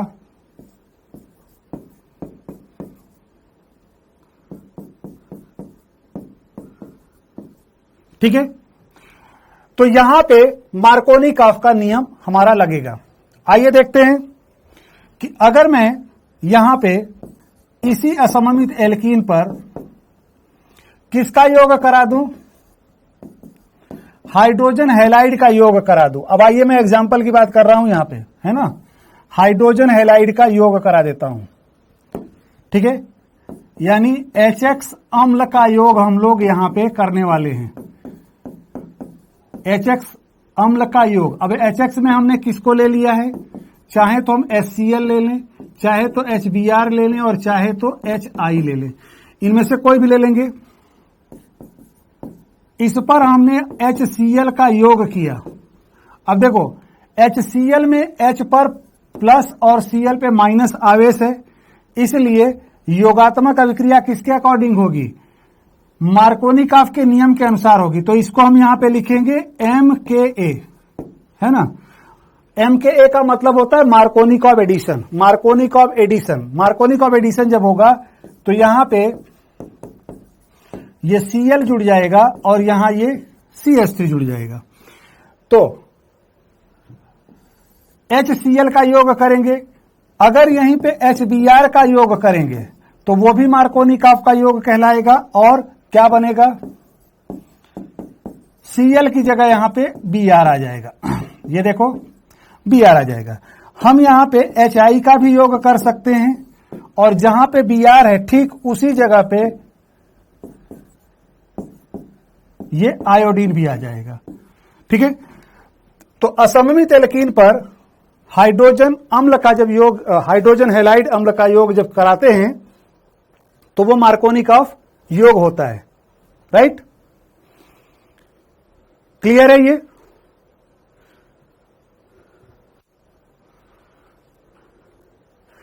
अब इसी प्रकार से अगर मैं आपको इस स्लाइड को मैं आगे मूव कर दूं,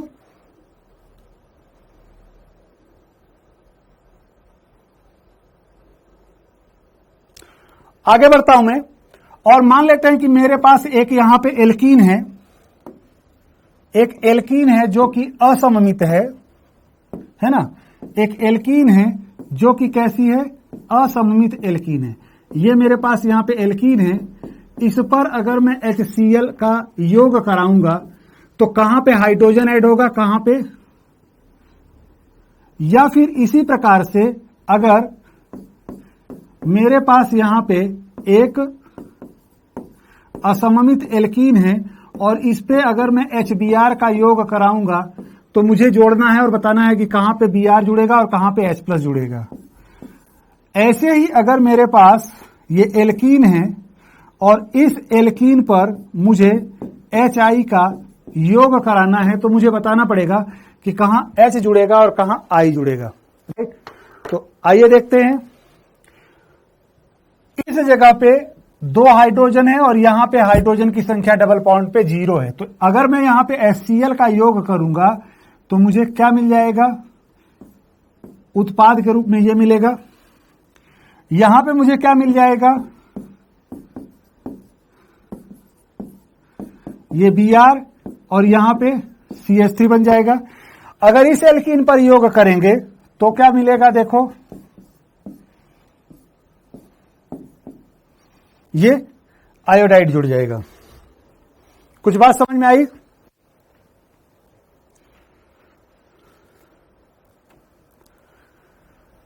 क्लियर?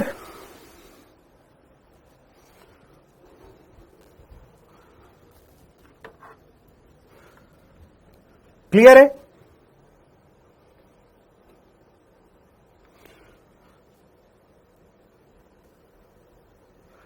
अब यहां एक बात और भी ध्यान रखेंगे, मार्कोनिकॉफ के नियम के कुछ एक्सेप्शन है, अपवाद हैं, वो आओ देख लेते हैं कब काम नहीं करेगा ये।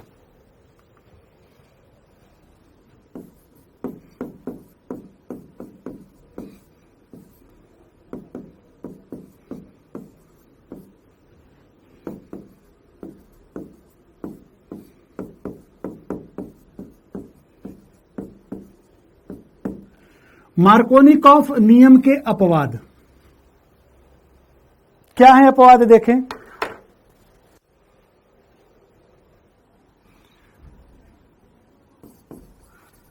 केस नंबर 1,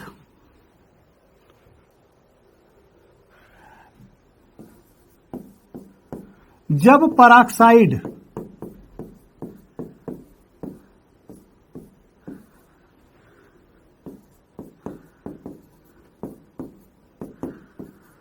उपस्थित हो तो HBr का योग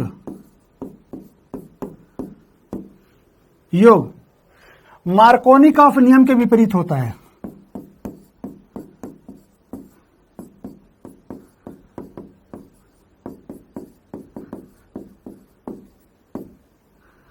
मार्कोनिकॉफ के नियम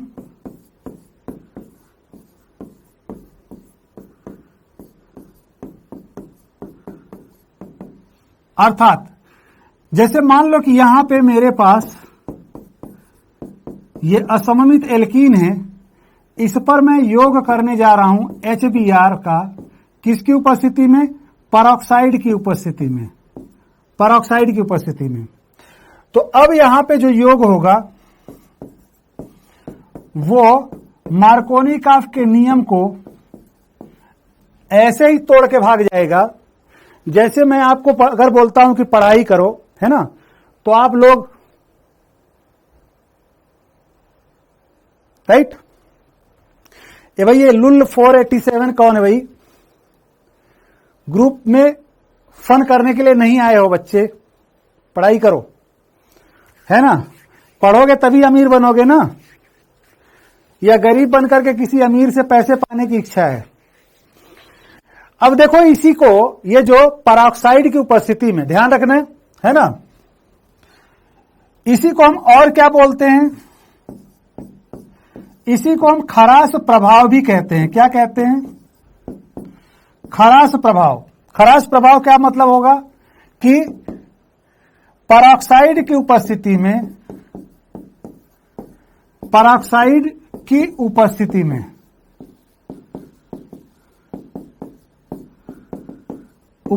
में HBr का योग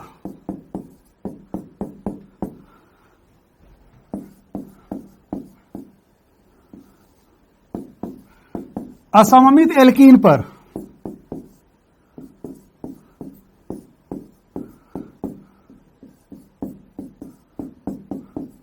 मार्कोनिकॉफ नियम के विपरीत होगा। मार्कोनिकॉफ के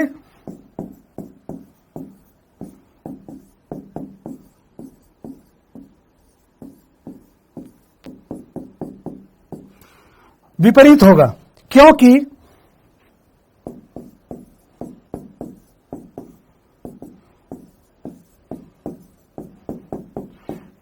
यह योग मुक्त मूलक के द्वारा होता है। किसके द्वारा होता है?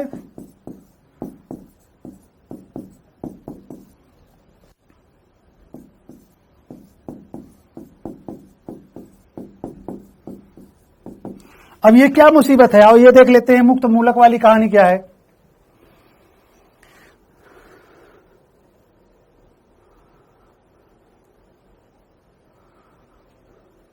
आइए देखते हैं। खरास प्रभाव में पेरोक्साइड की उपस्थिति में HBr, केवल HBr देखा, ध्यान रखना, HCl और HCl तथा HI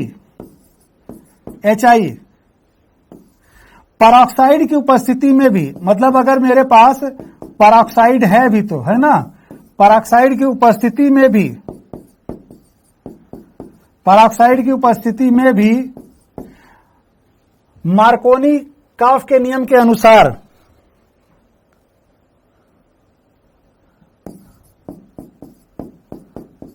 मार्कोनिकॉफ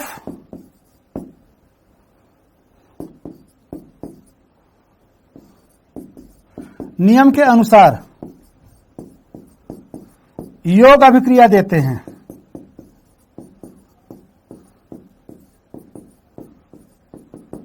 योग अभिक्रिया देते हैं, मतलब HCl और HI पर इसका प्रभाव नहीं पड़ता।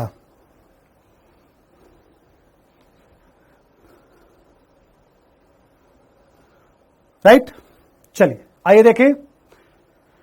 अब ये ऐसा क्यों हो रहा है खरास प्रभाव में कि पेरोक्साइड की उपस्थिति में HBr का योग असममित एल्कीन पर मार्कोनिकॉफ के नियम के विपरीत क्यों हो रहा है? जानने की कोशिश करते हैं कि भाई इसके साथ में क्या समस्या है। आओ देख लेते हैं। होता क्या है यहां पे, ये जो HBr है, सबसे पहले अगर हम बात करें तो पेरोक्साइड की उपस्थिति में क्या होगा, जैसे मान लेते हैं कि मेरे पास पेरोक्साइड है। पेरोक्साइड एक बहुत ही अनस्टेबल यौगिक होता है और ये टूट करके क्या बना लेगा, मुक्त मूलक बना लेगा। यानी यहां पे क्या बना, सबसे पहले ये मुक्त मूलक का निर्माण हो जाएगा। राइट, अब जो ये मुक्त मूलक बना, इस मुक्त मूलक ने सबसे पहले अगर हम बात करें कि यहां पे अभिक्रिया क्या हो जाएगी, उसका प्रारंभन हो जाएगा।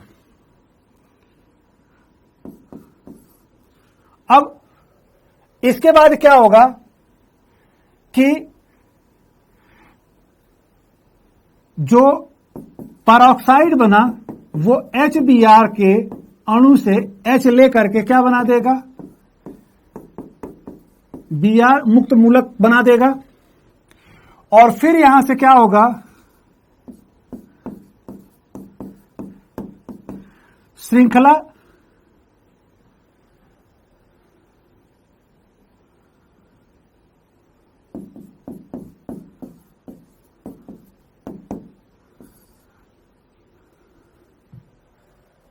या श्रृंखला का श्रृंखलन होना, आगे बढ़ जाना। इसमें क्या होगा कि ये जो Br का मुक्त मूलक है ना, ये जो Br का मुक्त मूलक बना वो क्या करेगा, इस असममित एल्कीन के साथ जुड़ेगा और जुड़ करके यहां पे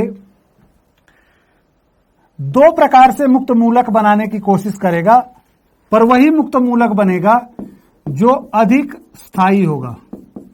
तो एक मुक्त मूलक तो ये बनेगा और दूसरा मुक्त मूलक जो होगा वो ये बन जाएगा।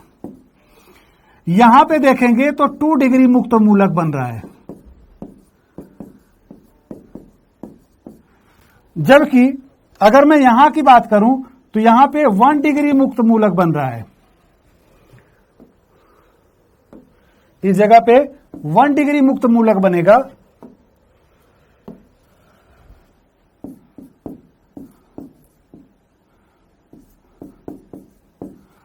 अब हम जानते हैं कि ये अधिक स्थायी होता है, तो क्या होगा अगले पद में, जो ये 2 डिग्री मुक्त मूलक बना हुआ है वो HBr से क्या करेगा, हाइड्रोजन को जोड़ लेगा अपने में और फिर से क्या बना देगा,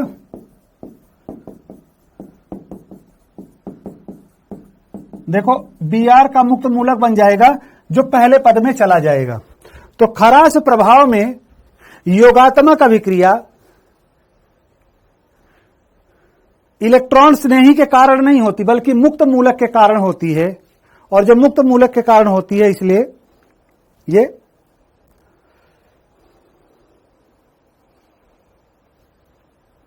खराश प्रभाव ये दर्शाएगा, राइट।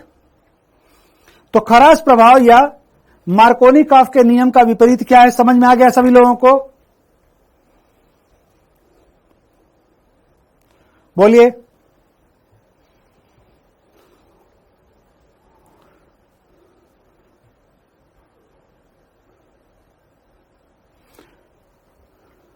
क्या समझ में आया कि मार्कोनिकॉफ का नियम क्यों नहीं लगेगा?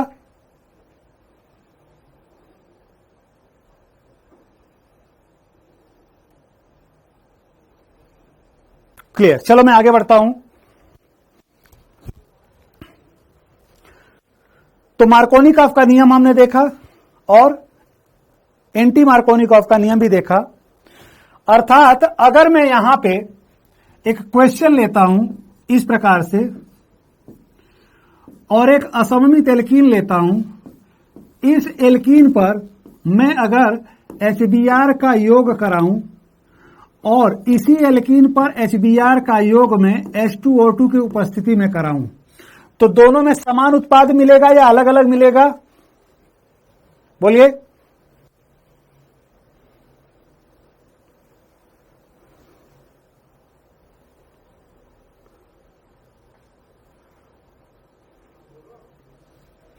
अब देखो यहां पे, तो पहले वाले में क्या होगा, मार्कोनिकॉफ के नियम के अनुसार योग होगा, यानी Br यहां आ जाएगा। जबकि ये मान लेते हैं प्रोडक्ट A है, प्रोडक्ट B में क्या बनेगा, पेरोक्साइड उपस्थित है, तो पेरोक्साइड की उपस्थिति में, तो ये क्वेश्चन हो गया हमारे पास। अगर इसी जगह हम असममित एल्कीन लेते हैं और इस असममित एल्कीन पर HCl का योग कराते हैं पेरोक्साइड की उपस्थिति में, HCl को कोई फर्क नहीं करेगा, राइट। हाँ, मैंने ये कहा HBr की उपस्थिति में मार्कोनिकॉफ एडिशन होगा, मार्कोनिकॉफ एडिशन, और यहां पे क्या हो जाएगा, एंटी मार्कोनिकॉफ एडिशन हो जाएगा, AMKA, एंटी मार्कोनिकॉफ एडिशन। तो पेरोक्साइड की उपस्थिति में HBr का, और यहां पे H2O2 की उपस्थिति में भी क्या होगा, मार्कोनिकॉफ एडिशन होगा। और जब मार्कोनिकॉफ का एडिशन हो जाएगा तो देखो यहां पे Cl इस जगह चला जाएगा।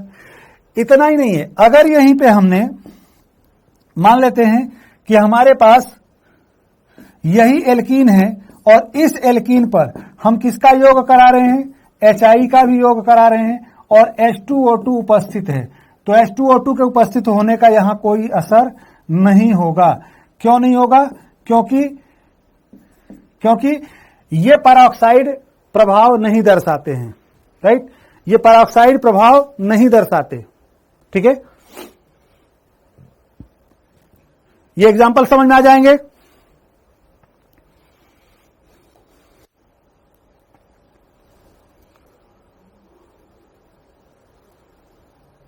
अभिषेक समझ में आ जाएगा?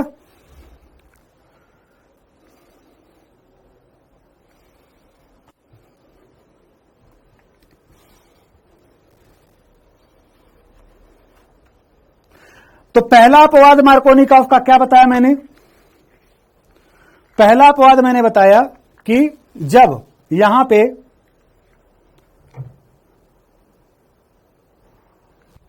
पेरोक्साइड उपस्थित होता है। केस नंबर 2 आओ देख लेते हैं।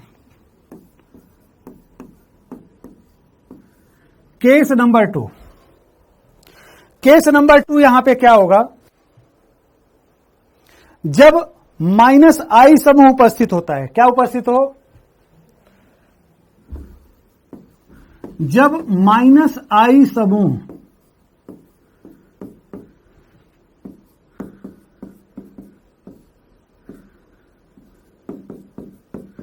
एल्कीन के साथ उपस्थित हो,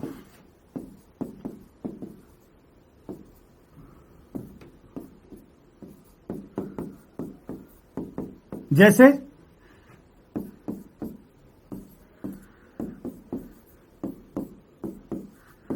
और इस पर अगर हम HCl का योग करेंगे, ठीक है, HCl का हम योग करेंगे, तो उस परिस्थिति में क्या हो जाएगा कि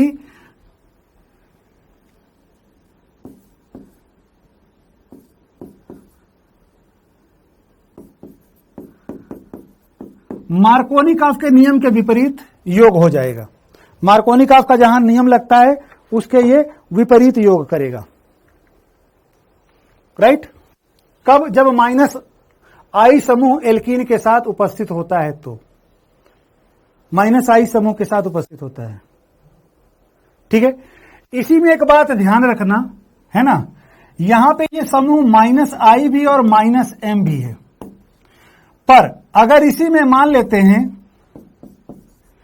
कि मेरे पास एक एल्कीन है जो +M को दर्शाती है। क्या दर्शाती है? +M को दर्शाएगी, तो HCl का योग यहां पर किसके अनुसार होगा?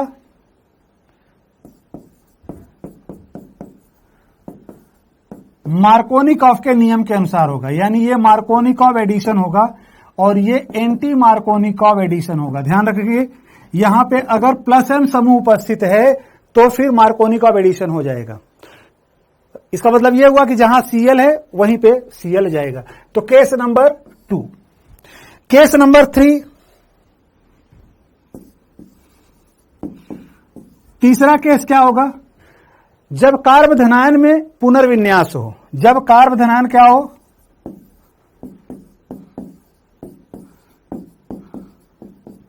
जब कार्बोधनायन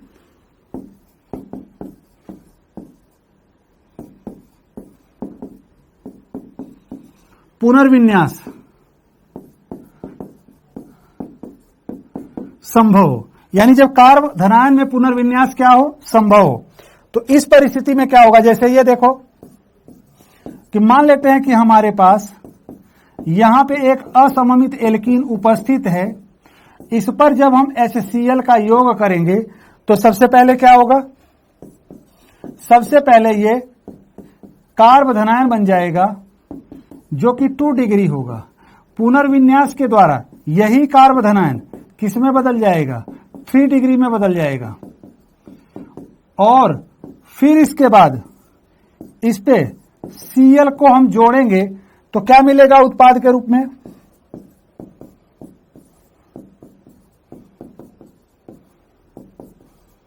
देखो, तो पुनर्विन्यास के कारण भी हमारा उत्पाद मार्कोनिकॉफ का उत्पाद नहीं होता है, बदल जाता है।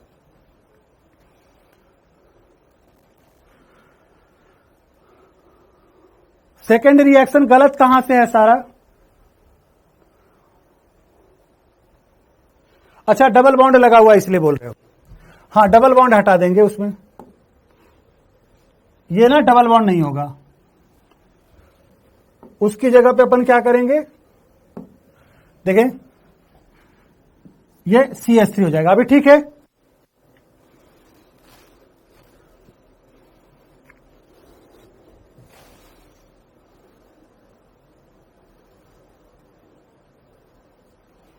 क्लियर है ये?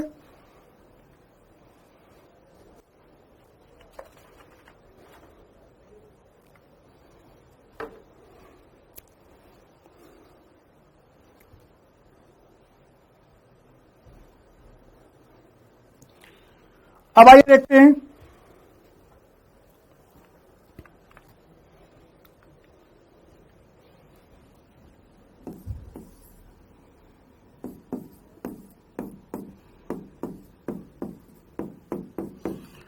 HOX का योग। अब HOX की जगह पे हम लोग क्या ले लेते हैं, HOCl। ये टूटेगा तो OH माइनस बनेगा और Cl प्लस बन जाएगा। तो जब इसका योग करेंगे हम असममित एल्कीन पर, तो देखो HOCl का योग करने पे ज्यादा हाइड्रोजन के पास कौन जाएगा, OH माइनस या Cl प्लस?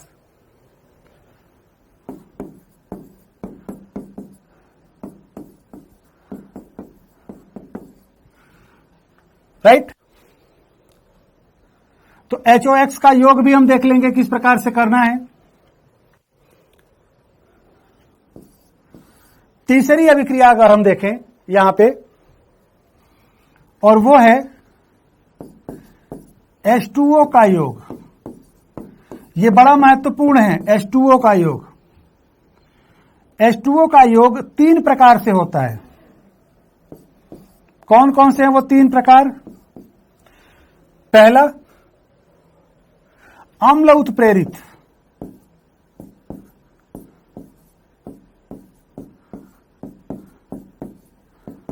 अम्ल उत्प्रेरित योग। दूसरा क्या है, ऑक्सी और डीऑक्सी मर्क्यूरीकरण, जिसको OMDM बोलेंगे, आगे बता दूंगा।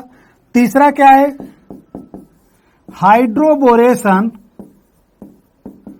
और ऑक्सीडेशन।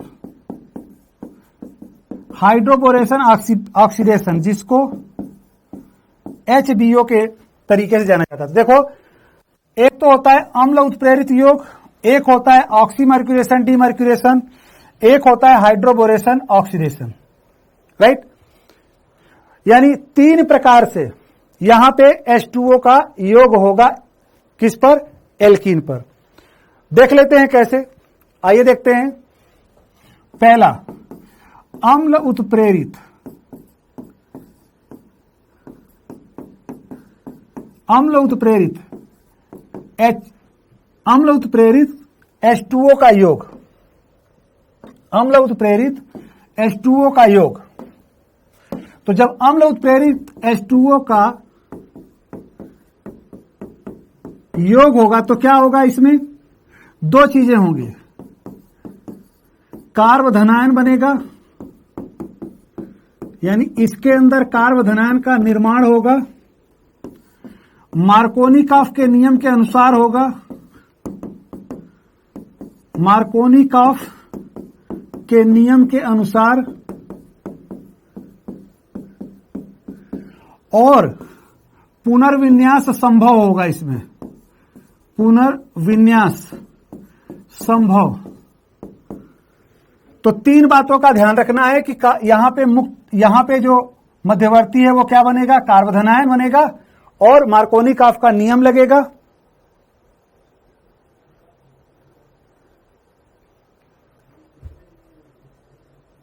राइट? पुनर्विन्यास भी यहां पे हो सकता है। जैसे आओ देख लेते हैं। मान लें कि हमारे पास यहां पे एक एल्कीन है जिसको कि अम्ल की उपस्थिति में H2O का योग करना है। अब यहां कोई पुनर्विन्यास संभव नहीं है, तो मार्कोनिकॉफ के नियम के अनुसार क्या करेंगे, हम H2O का योग करा देंगे। पर अगर यहीं पे एल्कीन ऐसी है जिसमें कि पुनर्विन्यास संभव है, अर्थात पुनर्विन्यास हो सकता है, उस परिस्थिति में H+ का योग जब हम कराएंगे तो हमें दो प्रकार के उत्पाद मिलेंगे। एक उत्पाद कौन सा मिलेगा हमें? एक उत्पाद यह मिलेगा जिसमें कि पुनर्विन्यास हुआ है, जबकि दूसरा उत्पाद हमें यह मिलेगा कि जिसमें यहां पे कोई पुनर्विन्यास नहीं हुआ। तो यह पुनर्विन्यासित उत्पाद होगा, यह पुनर्विन्यासित उत्पाद होगा और ये मार्कोनिकॉफ के अनुसार होगा।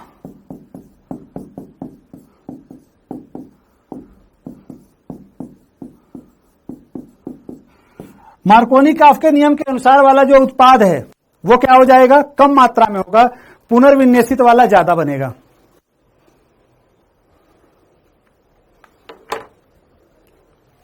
तो अम्ल प्रेरित H2O का योग असममित एल्कीन से किस प्रकार होता है?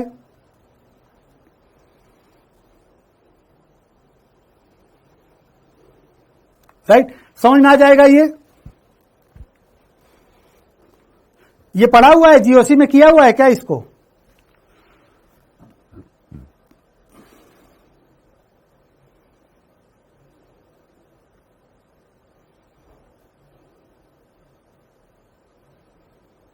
जीओसी में किया हुआ है इसको? ओके, समझ में आ गया पूजा जी, पल्लवी?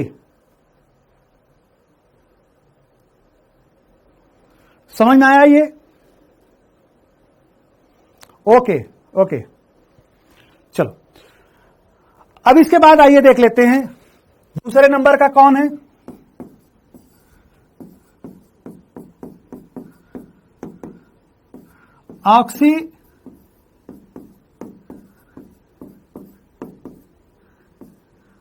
ऑक्सीमर्क्यूरीकरण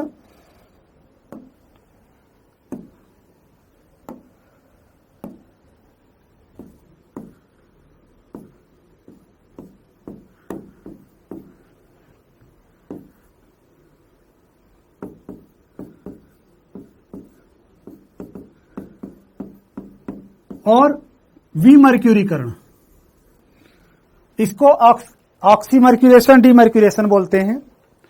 इसमें क्या होता है?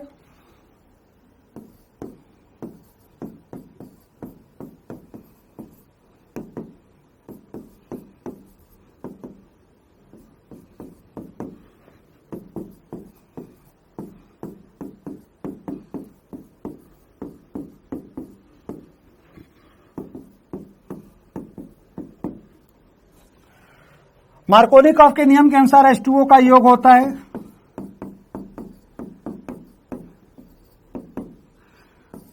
पुनर्विन्यास नहीं होता।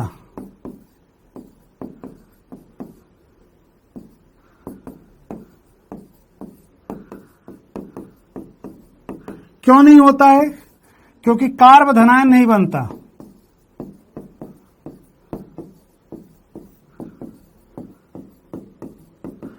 अर्थात अगर मैं यहां पे एक असममित एल्कीन ले लूं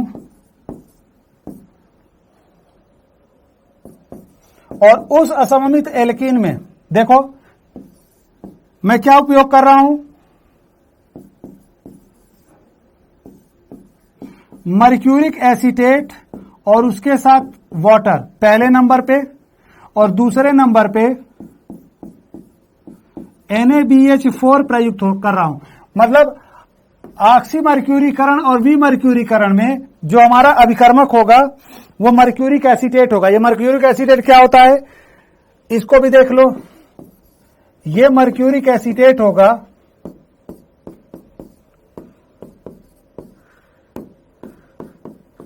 ये मर्क्यूरिक एसीटेट है, इसको बोलते हैं क्या? यही है मर्क्यूरिक एसीटेट।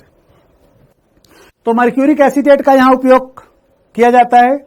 इसमें कोई पुनर्विन्यास नहीं होता है, इसलिए जो उत्पाद है वो मार्कोनिकॉफ के नियम के अनुसार बनेगा, इस तरह से।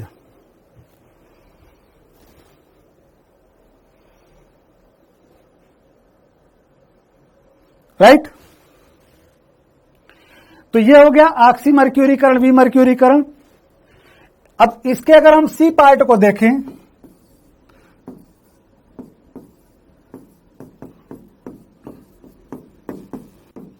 हाइड्रोबोरेशन और ऑक्सीडेशन। हाइड्रोबोरेशन ऑक्सीडेशन, इसमें क्या होगा?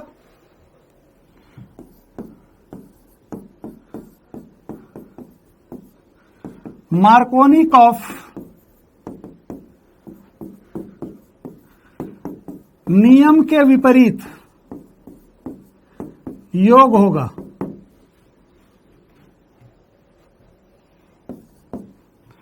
ये क्या होता है?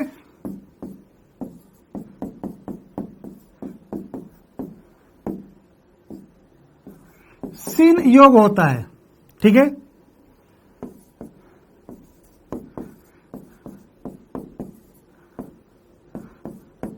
हाइड्रोबोरेशन कराने के लिए BH3THF लेते हैं, जबकि ऑक्सीडेशन में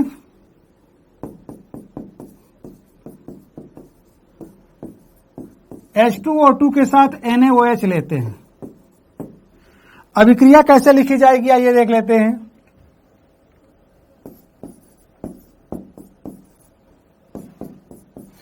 यह अभिक्रिया इस तरह से लिखी जाएगी, सबसे पहले BH3 किसके साथ?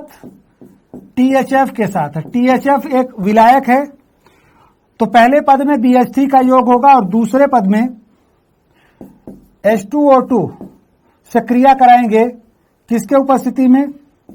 सोडियम हाइड्रोक्साइड की उपस्थिति में। उत्पाद के रूप में हमें क्या मिल जाएगा? उत्पाद के रूप में हमें यहां पे ये मार्कोनिकॉफ के विपरीत वाला एल्कोहल मिल जाएगा। ठीक है ना? हां, THF की उपस्थिति में B2H6 BH3 में चेंज हो जाता है, ध्यान रखना। यहां पे योग करने के लिए B2H6 नहीं जाएगा, BH3 जाएगा, है ना? ये जो BH3 है ना, ये कहां से आ रहा है? ये आ रहा है B2H6 को BH3 में बदलने से। और ये कब बदलेगा? जब इसके अंदर THF डाल देंगे। THF को डालेंगे तो BH3 के रूप में ये उपस्थित हो जाएगा।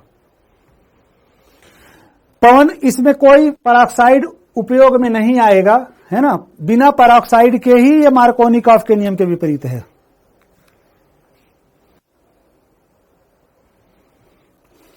राइट? सारा चौधरी, B2H6 के साथ OH नहीं होगा, B2H6 के साथ THF होगा, H2O2 के साथ OH माइनस होता है।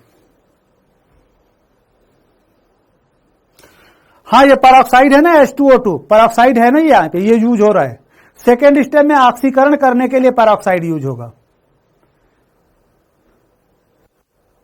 लेकिन ये परऑक्साइड यहां पे क्या करेगा? देखो, ये परऑक्साइड यहां पे ना, ये HOO माइनस में बदल जाएगा, यानी अभिकर्मक का काम करता है ना? ये अभिकर्मक के रूप में आएगा यहां पे।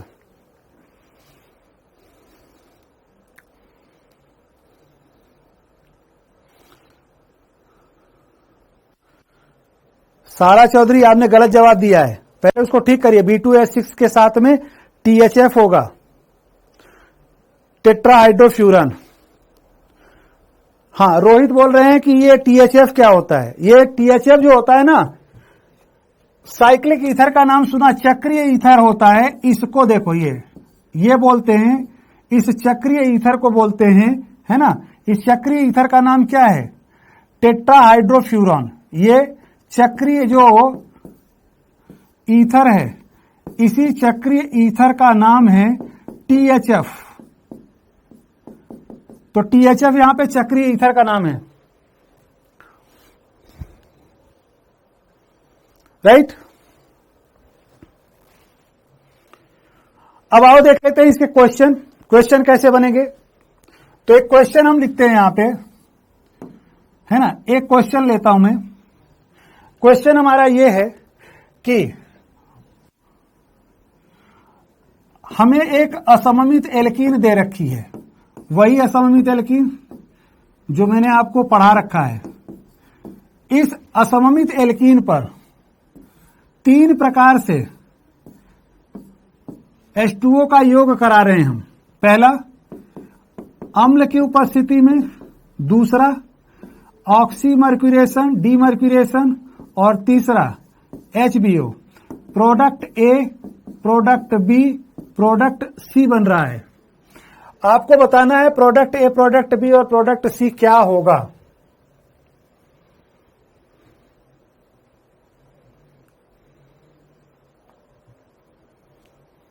प्रज्ञा THF है बेटा, THF। THF लिखा मैंने, TRF नहीं, THF।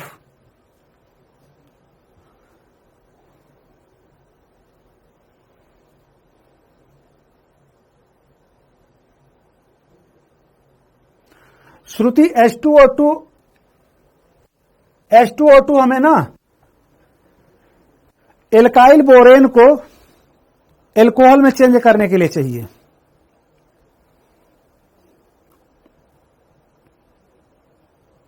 एल्काइल बोरेन को एल्कोहल में चेंज। तो देखो यहां पे मार्कोनिकॉफ का नियम लगेगा, लेकिन पुनर्विन्यास भी होगा। तो ए हमारा क्या हो जाएगा? ए हमारा पुनर्विन्यास के कारण जो एल्कोहल है वो क्या बन जाएगा? 3 डिग्री एल्कोहल हमारा मुख्य रूप से बन जाएगा। क्यों? क्योंकि एसिड की उपस्थिति में पुनर्विन्यास होगा। जबकि बी हमारे पास क्या होगा? ऑक्सीमर्क्यूरेशन, डीमर्क्यूरेशन में मार्कोनिकॉफ के नियम के अनुसार बनेगा और कोई यहां पे पुनर्विन्यास भी नहीं होगा। जबकि तीसरा वाला जो प्रोडक्ट है सी, वो हमारा क्या है? हाइड्रोबोरेशन ऑक्सीडेशन है और ये एंटी मार्कोनिकॉफ होगा। ये कैसा होगा? Anti Markovnikov. एंटी मार्कोनिकॉफ होगा। तो यहां पे क्या हो जाएगा? जो OH है वो उस कार्बन पे जाएगा जिसके पास पहले से हाइड्रोजन की संख्या डबल बॉन्ड में अधिक है। तो देखो क्या ये तीनों प्रोडक्ट एक समान दिखाई दे रहे हैं या अलग अलग? यहां पे देखो बी में मैंने क्या लिखा हुआ है? बी में लिखा हुआ है ऑक्सी मर्क्यूरीकरण और वी मर्क्यूरीकरण। OMDM लिखा हुआ है, मैंने OMDM लिखा है, HBO लिखा हुआ है। इसका मतलब मैं लिख दे रहा हूं यहां पे ताकि कभी भी अगर मिले तो आप समझ जाओ। ये देखो OMDM, इसका मतलब होता है ऑक्सीमर्क्यूरेशन, ऑक्सीमर्क्यूरेशन और डीमर्क्यूरेशन, डीमर्क्यूरेशन, डीमर्क्यूरेशन। जबकि अगर मैं यहां पे बात करूं, है ना, ये तो OMDM हो गया, उसका नाम लिख दिया। HBO का मतलब क्या होता है? HBO मतलब होता है HBO मतलब hydroboration, hydroboration, hydroboration oxidation, hydroboration oxidation, hydroboration oxidation.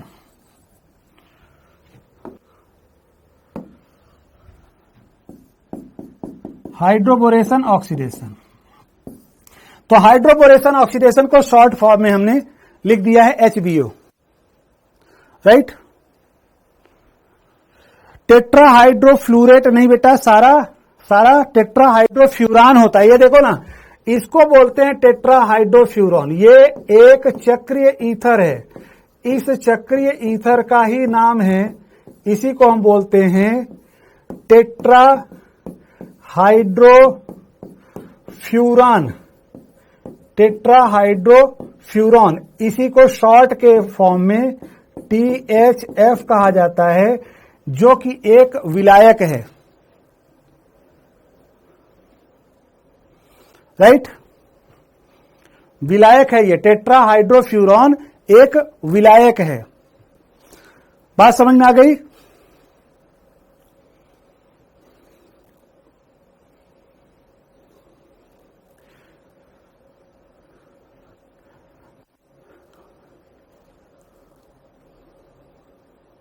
तो एक बार आइए देख लेते हैं आज हमने क्या क्या चीजें पढ़ी है। पहले तो ये हम देख लेते हैं आज के लेक्चर में हमने क्या क्या देखा, मैंने क्या क्या चीजें आपके साथ डिस्कस करी।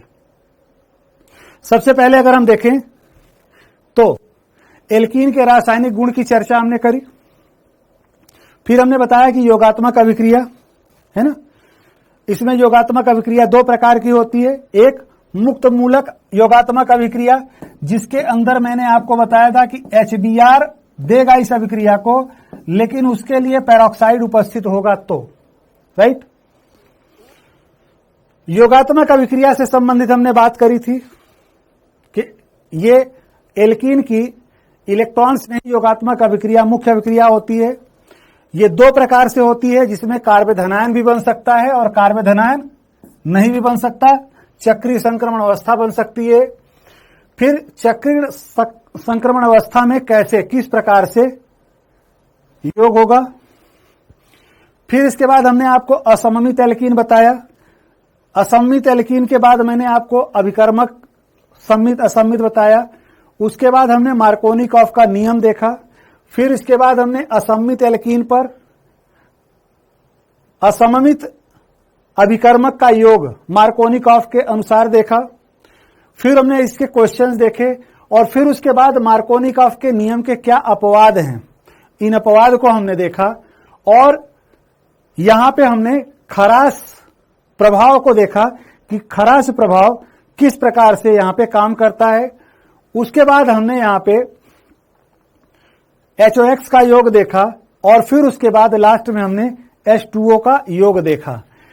H2O का योग हमने 3 प्रकार से कराया था, है ना, उनके नाम हमने लिखे हैं और इन अलग अलग नामों में किस प्रकार से चीजें हैं वो हमने बताई है आपको। तो आज हमने ये सारी चीजें आपके साथ डिस्कस की हैं, राइट। अभी इसमें एक लेक्चर एल्कीन में और लगेगा। 22 मार्च तक आपका यह हाइड्रोकार्बन कंप्लीट हो जाएगा, राइट।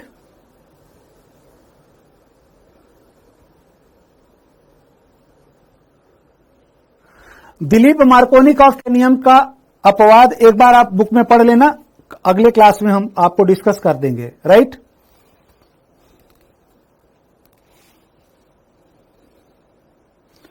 ओके, पढ़ा दें जय पछारिया, पढ़ा दे और थोड़ा सा आधे घंटे पढ़ ले।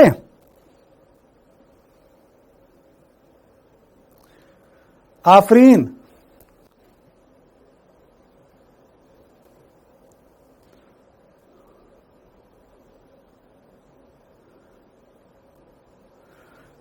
प्रीति देखो रिवीजन करने के लिए पहले एक बार पूरा चैप्टर पढ़ लो, फिर एक्सरसाइज 1 बना लो, उसके बाद में फिर वापस से रिएक्शन को पढ़ो। 2-3 बार इसको पढ़ना पड़ेगा। आफरीन अंसारी, संध्या साहू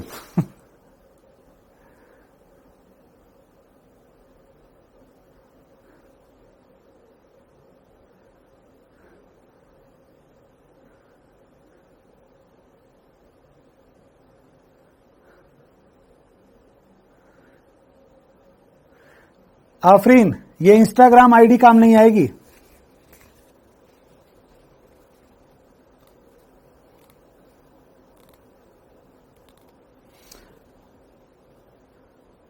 कोई बात नहीं है, अब अगले लेक्चर में भी पढ़ेंगे। ओके बच्चों, thank you and good night to all of you.